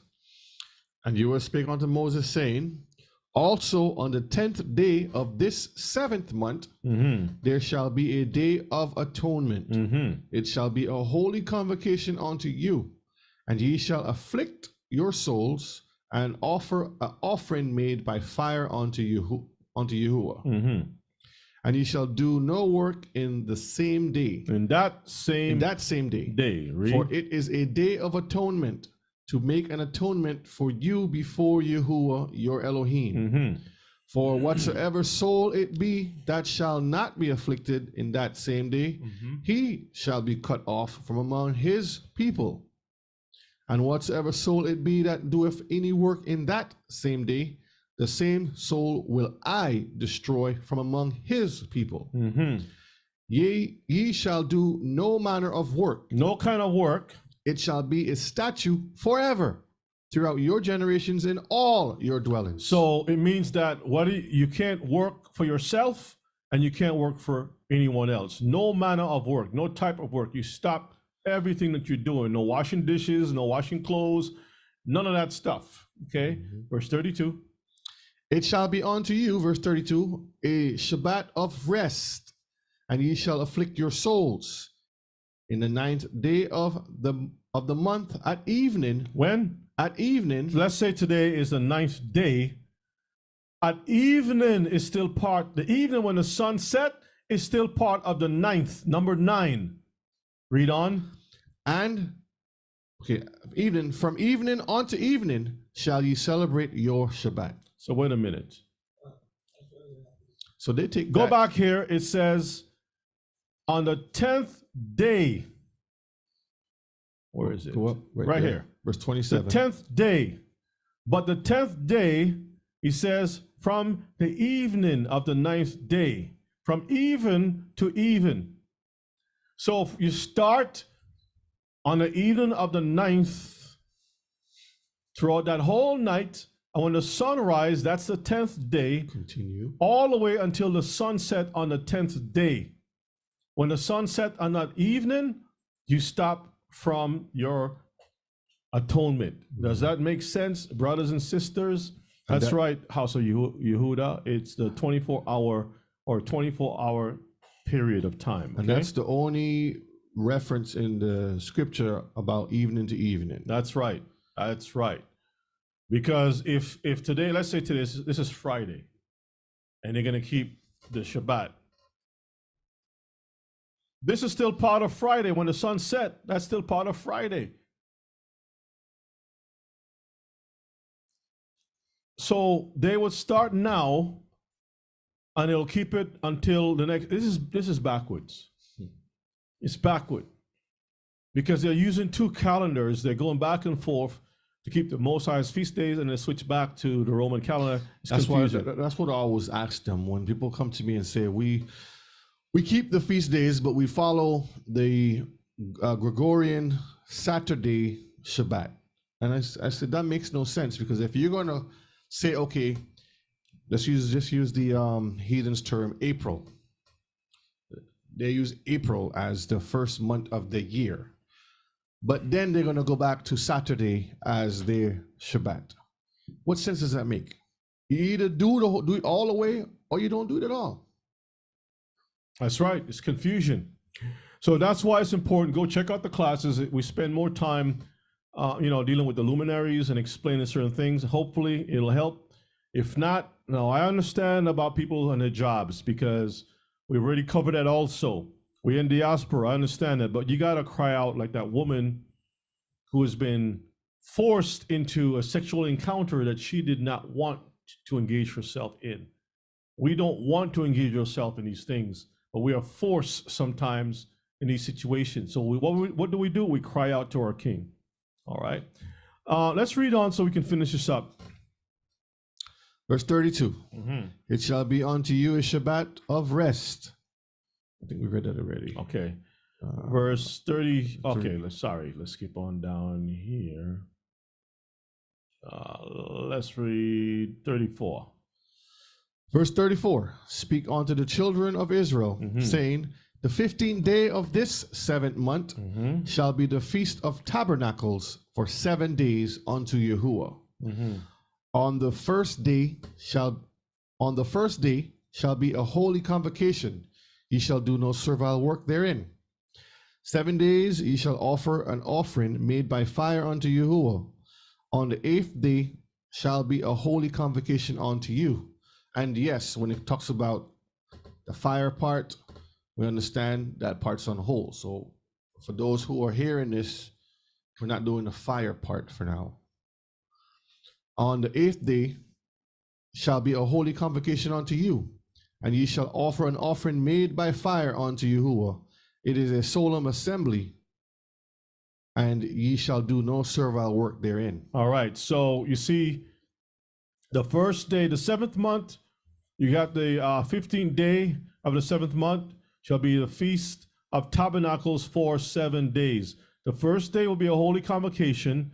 Don't do any work on that particular day. You got 7 days of celebration, right, before the Most High, assembly for the Most High, and no work at all. Now let's read on verses 37. Let's read from there. Verse 37. These are the feasts of Yahuwah, which ye shall proclaim to be holy convocations, to offer an offering made by fire unto Yahuwah, a burnt offering and a meat offering, a sacrifice and drink offerings, everything upon his day, beside the Shabbats of Yahuwah, and beside your gifts, and beside all your vows, and beside all your free will offerings. No, force. Free will, which ye give unto Yahuwah. How do you give it unto the Most High? This confuses a lot of people. That's another class. There's a class I need to bring forth called a commandment to give. If the earth itself, and I'll just give you a little overview, if the earth itself do not allow what you call evaporation, we will get no rain. Something has to give for you to receive something else. It's a cycle, it flows, it continues to flow. As you give, it returns unto you. That's just the way it is. Most High set everything for a reason. You have to figure out what that really means, okay? There's always a blessings behind those things. Okay, so let's see verses 39. Verse 39, also in the 15th day of the 7th month, when ye have gathered in the fruit of the land, ye shall keep a feast unto Yahuwah 7 days. On the first day shall be a Shabbat, and on the 8th day shall be a Shabbat. Now, when you look at the feast days, it also runs parallel, okay, with the way the world works, and also with the kingdoms that be, and also what the Most High has planned as far as the kingdom to come. Okay, and everything also runs along the agrarian. The feast days, you present the seed or the fruit or the gathering or your whatever you have, and the males must present themselves before the Most High too, because they're the ones that bears the seed. You don't see where it says to the females to present themselves. The males represents the females. They present themselves in the behalf of the others. They're the ones that have to give an answer, because the Most High put Adam in charge of the garden, not Eve. He's the one that has to present whatever that's going on in the garden to the Most High, not his wife. He don't hide behind his wife. That's out of order. He goes to the front and he represents everything, and the wife supports him, a helpmeet for his needs. And so we have to follow the same pattern, even in agrarian culture. It's the same thing. It all runs parallel with each other. Now, if you don't follow, if you go, for those of you who know about farming, it makes sense. But those of you who sit in a room looking through the window, it don't make any sense, because you are so accustomed to buying product that you're disconnected from nature. Okay, you don't know about the moon. You need an app. You don't know about food. You need a location to the Whole Food store. You don't know anything because we have been disconnected, many of us, from that culture. But those of us who have been exposed to that, it makes a lot of sense, and it's easy to be understood, and it makes sense how it goes with the whole thing of salvation. Okay, now where did you stop? Verses 39. You didn't get to the 8th day. Read no, that. I did. Read 39 again. Also in the 15th day of the 7th month, when ye have gathered in the fruit of the land, ye shall keep a feast unto Yahuwah 7 days. On the first day ye shall be a Shabbat. On the first day shall be a Shabbat. So the first day and the 15th day, and on the 8th day shall be a Shabbat. So on the 8th day, so you got 7 days, and then the last day, the 8th day, will be a Sabbath. Okay. Let's read. And ye shall take you on the first day the boughs of goodly trees, branches of palm trees, and the boughs of thick trees, and willows of the brook. And ye shall rejoice before Yahuwah your Elohim 7 days. Sukkot. And ye shall keep it a feast unto Yahuwah 7 days in the year.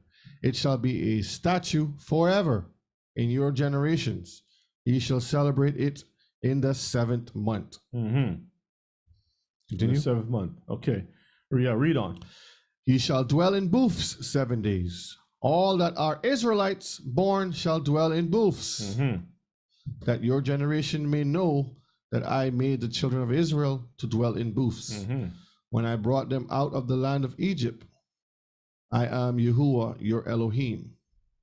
Mm-hmm. All right.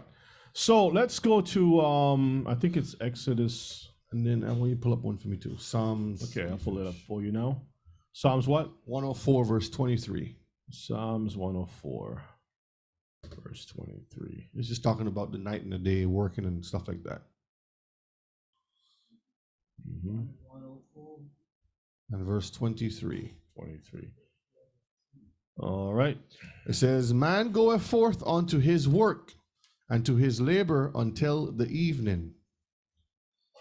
So just showing you that when they used to work, they work up until the going down of the sun. Man goeth forth unto his work, and his labor until the evening, which is a very powerful statement. It goes to show that we really are slaves, because it goes against even nature. The scientists prove that when you work those night shift things, it really affects the body a whole lot. So much problems. And I used to work night shifts for many years. It really messed me up a whole lot, that I found a loophole. Anyway, I'm not going to say that because I don't want Israelites to go out and try something. Next thing you know, Brother Yonah, you told me son. Got me fired. I fired now. Anyway, let me go to Exodus. This is our final text, and we're going to wrap it up. Unless there's something else I need to look at, but let's go to Exodus 23. Everybody's good in the chat? Mishpachah is good. 23. We're going to look at verses 12. All right, so in Exodus chapter 23 and 12, let's read that, then we'll skip down to verses 14. Exodus chapter 23, verses 12 downwards. Mm-hmm. 6 days thou shalt do thy work, Mm-hmm. and on the 7th day thou shalt rest, that thine ox and thine ass may rest, Mm-hmm. and the son of thy handmaid and the stranger may be refreshed. Mm-hmm. Verse 13. And in all things that I have said unto you, be circumspect. Oh, no, let's skip on to 14. Verse 14. Uh-huh. 3 times thou shalt keep a feast unto me in the year. So we got 3 times in a year, which are broken up by the agrarian cycles that exist on earth. It's not normal for us to be out there working on the 4th season or the 4th time of the year. Which is winter. That time is the 3. So there's always the Most High, just like a woman she goes through a cycle, she needs a time to rest her body and rebuild, renew herself. The moon goes through the cycle of renewal. The earth has to go through a cycle of renewal. Anything that has to bear has to stop and go through a cycle of renewal. The sun now is different. Sun is always shooting out heat. All ready to go. Baby, I'm ready. I'm sorry, all your brakes. All your brakes. I'm ready, babe. I'm ready to fire. Whew. Burn, I'm ready. But I'm You're talking hot, about, but hold your horses. Go ahead now. talking about the cycle and so forth. That's why when people ask why it's 9 months a child is to birth, it's the same reason. The season, you have 3 months for one season, Mm-hmm. 3, 6, 9, right? Mm-hmm. And then the 3 months is for the woman to rest, for the land to rest itself. Mm-hmm. And it goes on that same way too. So that one season, which is the winter season, is a time for rest. So that's why it says here, 3 times thou shalt keep a feast unto me in the year. When you look at Ashkenaz calendar, they only have it twice in a year. Everything is bundled up in the spring, and the rest is bundled up in the fall. There is no summer connection at all. And I know people deal with agrarian stuff in the summer. Isn't that true? Mm-hmm. Don't you go out there and plant stuff in the summer? Oh yeah. Don't you still work the ground in the summer, or we have a different system? Okay, So the way that they have stuff, and so you got to ask yourself, well, wait a minute, where's the 3? Everything is in the spring. Shavuot is in the spring, and then you have a whole summer empty, and then you come into the fall. It makes no sense. Now let's read 15 to 16. I'm going to review real quick the Yom Teruah family guidelines, and then we'll try to close it up. Okay, wrap it up. Exodus 23, verse 15 and 16. Thou shalt keep the feast of unleavened bread. Thou shalt eat unleavened bread 7 days, as I commanded thee, in the time appointed of the month Abib. For in it thou camest out from Egypt, and none shall appear before me empty. So don't show up before him empty. Empty. Verse John 16. says, bring full fruits. Where is it? Everything you have to always be bringing something to the table. You're going to hear Israelites saying you don't bring nothing. Yah knows my heart. That's the same. That Israelite, put them as the third person in Yeshua's parable about those with the talents. Just put them write their names there. And you just write their names there, okay? Or put a little asterisk and put a sheet of paper and write all the names of people who say that. 16, let's get it. And the feast of harvest, the first fruits of thy labors, which thou hast sown in the field, and the feast of ingathering, which is in the end of the year, when thou hast gathered in the laborers out of the field. So Abib is dealing with spring. Feast of harvest, does it say anything about the spring? Does it say anything about the end of the year? No. Because it says, which you have sown in the field. First fruits, labor. Then it says, and the feast of ingathering, which is where? In the end of the year, right? When you have gathered in your labors out of the field. Field. We got fields all over the place, right? All right, 17, let's read this. 3 times in the year, all thy males shall appear before Yahuwah Elohim. Where does it say the females? Remember, the women are not always able to come before the Most High because of their physical circumstances. But the males, they'll be defiled, wash themselves, boom, they're ready to go again. The females, there are some time limits, certain things, and their bodies, as I said before, need to rest. A lot of our sisters have a child, boom, back out to work. Worst thing. They have their bodies are unclean for a certain time, and they're in everything. And then later on, their bodies, they're trying to keep up with the household duties. Instead of their resting, their womb to go back, because 9 months your womb is stretching. And then in 2 weeks, you want that to be happening like this. Nope. Your joint, your body's, your waist is opening up wide, and in 2 weeks or 1 week or 3 days, back together again. Take a shot, go to the doctor, shoot that thing in the thing, and all of a sudden I'm Wonder Woman, I'm a Zonian woman, muscles everywhere. I can go, I can fly, I can do everything as a man. And then when you're about 40 something, oh, my hip, my dip, my lip, my pip, my pop, my poop, all kind of stuff is happening. I can't do this anymore, but you can't have another wife. All right, let's move on. So let's look at the Yom Teruah family guidelines. All right, so Feast of Trumpet, we got the scriptures and the notes. Pull it up there. No. That's all right. I don't put people's names. You blow your trumpets, your Feast attire, you have royal clothing. No work, preparation. You already posted it. Preparation of food is allowed, so you can prepare food. You can cook on that day. You blast your shofar. It's a day feast. Okay. It comes suddenly, so after Shabbat, we start looking for the moon. Boom, it's right here.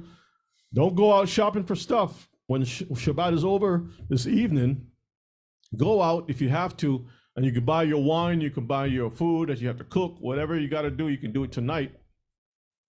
Prepare all those things, so when it comes, boom, the next day, you can celebrate, prepare your stuff, okay? As far as the menu is concerned, there's no restrictions when it comes to that, just as long as it's clean stuff. 7th month, of course, we already read that, and so forth. All right, everybody's good? Everybody's good? Oh, wait a minute. Did I miss something here? All right. And we will meet. We will have a class again to keep our people in line. It's for your family, you and your family to celebrate. Yeah, you can have games and stories and you can interact with your family. Have a good time. Rejoice. Have some wine if need be. If you can't deal with the wine, then don't deal with it so you won't be a fool all over the place. All right? And you should be good. Not whatever you're so lusty after, so you want to have some cigars and smoke some weed. Nope. There are weed Israelites and there are cigar Israelites who smoke cigars and all kinds of foolishness. No chimney. All right, so let me look at some questions real quick. So no smoking, Mr. Bacall. Okay, Sister Deborah, if you go to the class about with the Near Eastern culture, head of household part 1, part 2, that's the good place to start. The book is an expensive book. I think it's like about $900 or $500, some kind of a month, $400 or something dollars, I think it is. It's expensive. There's that book and there's some other books too. I forgot the name of the author. Let me see something here.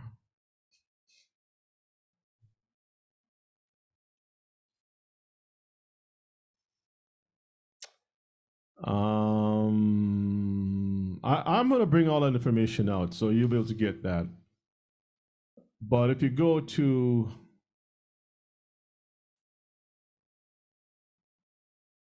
let me see here. Let me see here. What's that you said?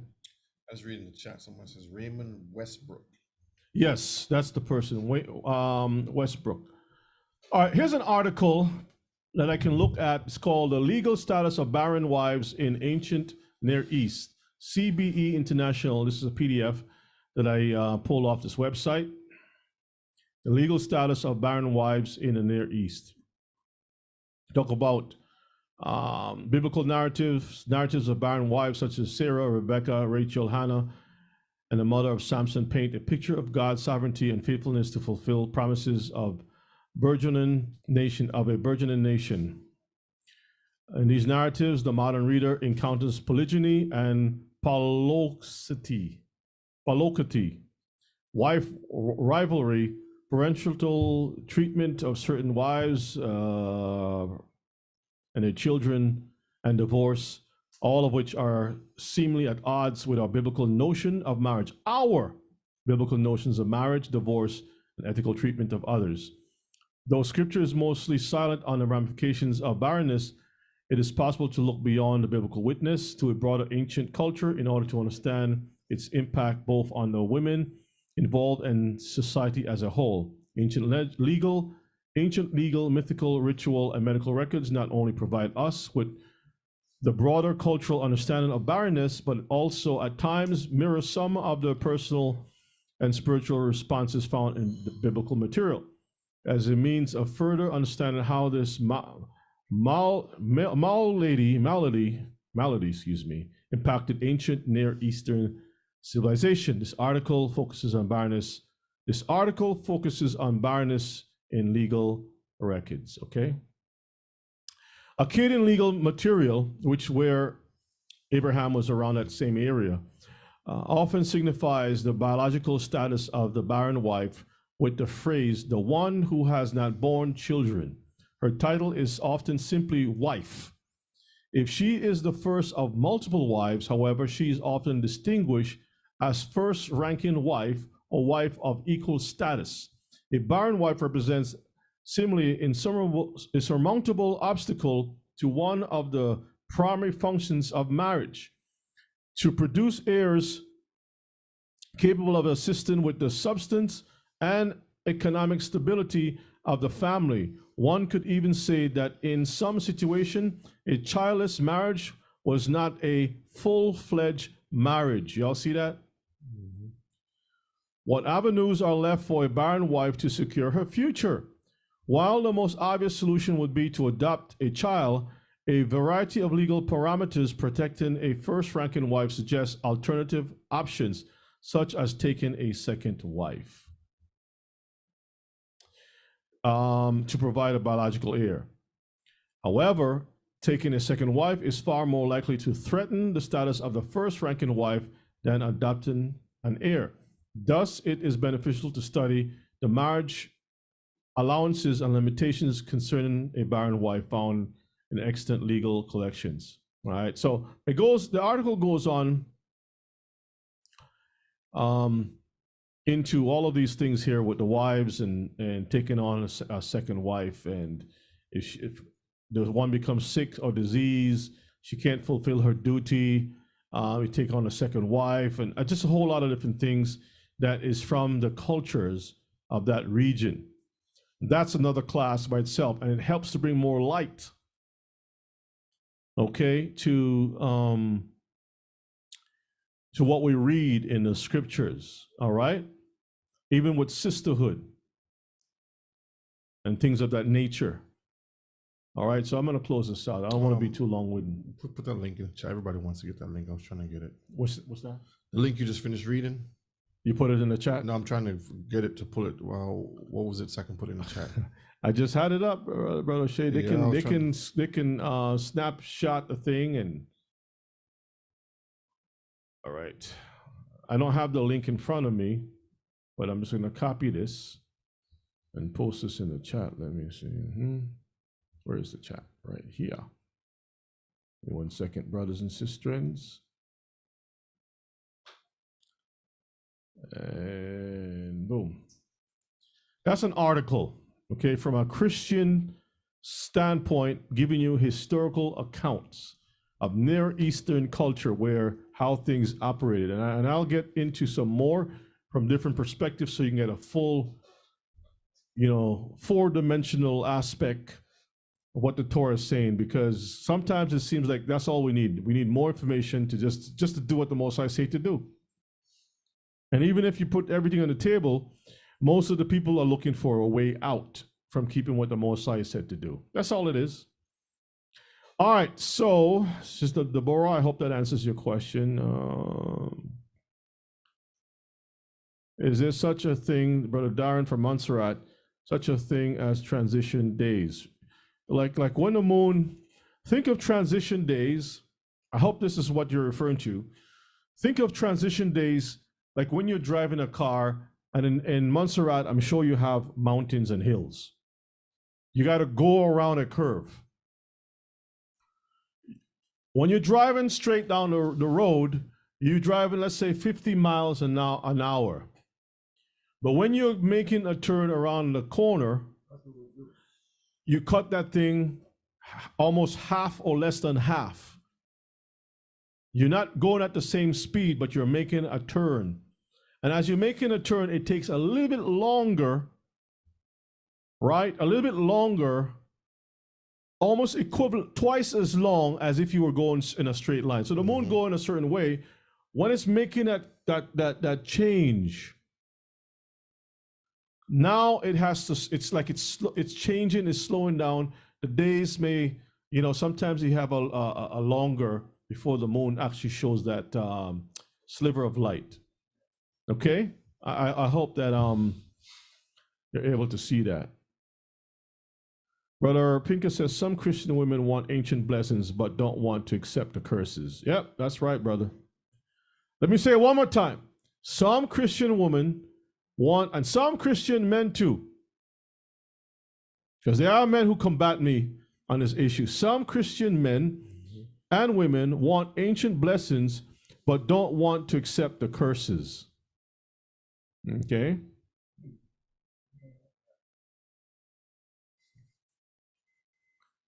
All right. Okay, what else we got here? I think that's about it, Ms. Picasso. Brother Yona's going to stop here. I think we should be good at this point. And again, I'm traveling out on Wednesday, and I will be back here, most high willing, on Monday of the following week. And we're looking out for the sighting of the moon. Please take your pictures, send that out to me so we can confirm everything and we can be in line with the Most High's feast. These things happen suddenly. This is why we got to keep our eyes looking up. This is why we look to the heavens for the return of our King. Herod did it. I mean, he didn't do it, but he knew the law, he knew the prophecy, but the wise men did and relayed that information to him, and that created a problem for the young in Israel. And if we want to be ready for a king, we always have to not lose sight of his law, statutes, and commandments. All right. So I hope that helped each and every one of you. Any other questions that you may have before I say shalom? Because we'll be back on the next Shabbat, which is Yom Teruah, the Feast of the Most High. Any other? Everybody enjoy the class? It was good. Yeah. All right. All praise to our King. And I thank the Most High for giving me the strength and the wisdom. His wisdom is far above. All right, everybody's saying thank you and yes. All right, thank you so much for your patience. And some people will call you all yes men and women. Oh, y'all will not disagree. You only want people that agree with you. Let me ask this question: in the kingdom, the Most High is going to let people who disagree with him in his kingdom? Do you want people who disagree with you to be working in your kitchen? You want people to disagree with you working in your job? You want people to disagree with that? List goes on. But when it comes to teaching, I'm supposed to open up the door wide, let all the flies come in. Let all the flies come on in. I'm not supposed to chase any flies. Just let them in, let them in. Let the mosquitoes and the flies come in. You have no idea the kind of stuff that I gotta hear, you know. But anyway, it is what it is. That's just the road we are on. And Israelites is gonna persecute and try to paralyze your mind with fear. With fear. Is that Brother Again. Pincus? Huh? No. Brother Shears asked me if this is Brother Pincus here holding the scrolls. Look like him. It looks like him a little bit, doesn't it? Yeah. Yeah. Maybe about 20 years from now, you think? Yeah. All right. Well, Brother Pincus, you can give Brother Shea a call and chew him out. He's the one who pointed that out, not me. All right. So I love you all. Stay strong, stay sharp. Let me see. I don't see any other questions in the room. I hope it answers both questions. And for those who don't know about the feast days, no work. Follow the guidelines. You're going to be quite okay. All right. Quite okay. If you miss it this time, ask the Most High forgiveness. Run real fast to do it good the next time. Don't hide, okay? Run real fast. Be like Zacchaeus. He was a short guy. Up in a tree. And he says, listen, I want you to come to my house today. And I'll pay back 4 times of whatever I've stolen from Israel, okay? All right, thank you so much. All right, Elder. All praises to our King. Thank you all. Brother Shea, thank you. All praises. It's because I'm looking forward to seeing those emails. Please don't tell me I didn't see anything. Go out there. Do the homework. Be careful as you're looking around for it and send me those things, okay? All right. All praises to our King. All praises to our King. Pray for each other, love each other, and continue on the road to Zion. The road to Zion. Hallelujah. Elder? Hallelujah. All praises to the Most High. Thank you for the teaching, the class, the food for thoughts, and everything that was said today. All praise to the Most High. Father in heaven, we give you thanks and praise for your blessing upon Brother Yona, Brother O'Shea, as they teach and read together as may your will be done in our life. Help us, Father, to give you thanks and praise. We bless your name. Father, we thank you so much. Bless the offering, bless the food as we're about to eat, and help us to enjoy the rest of the day, because we ask it through your Son, Yeshua, we pray. Amen. The words of our mouths, the meditation of our hearts, be acceptable in your sight, O Yah, our strength, our Redeemer. Shabbat Shalom. Love you all. Stay strong, stay sharp. May the Most High be with you. Until next time, we say Shalom.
us close.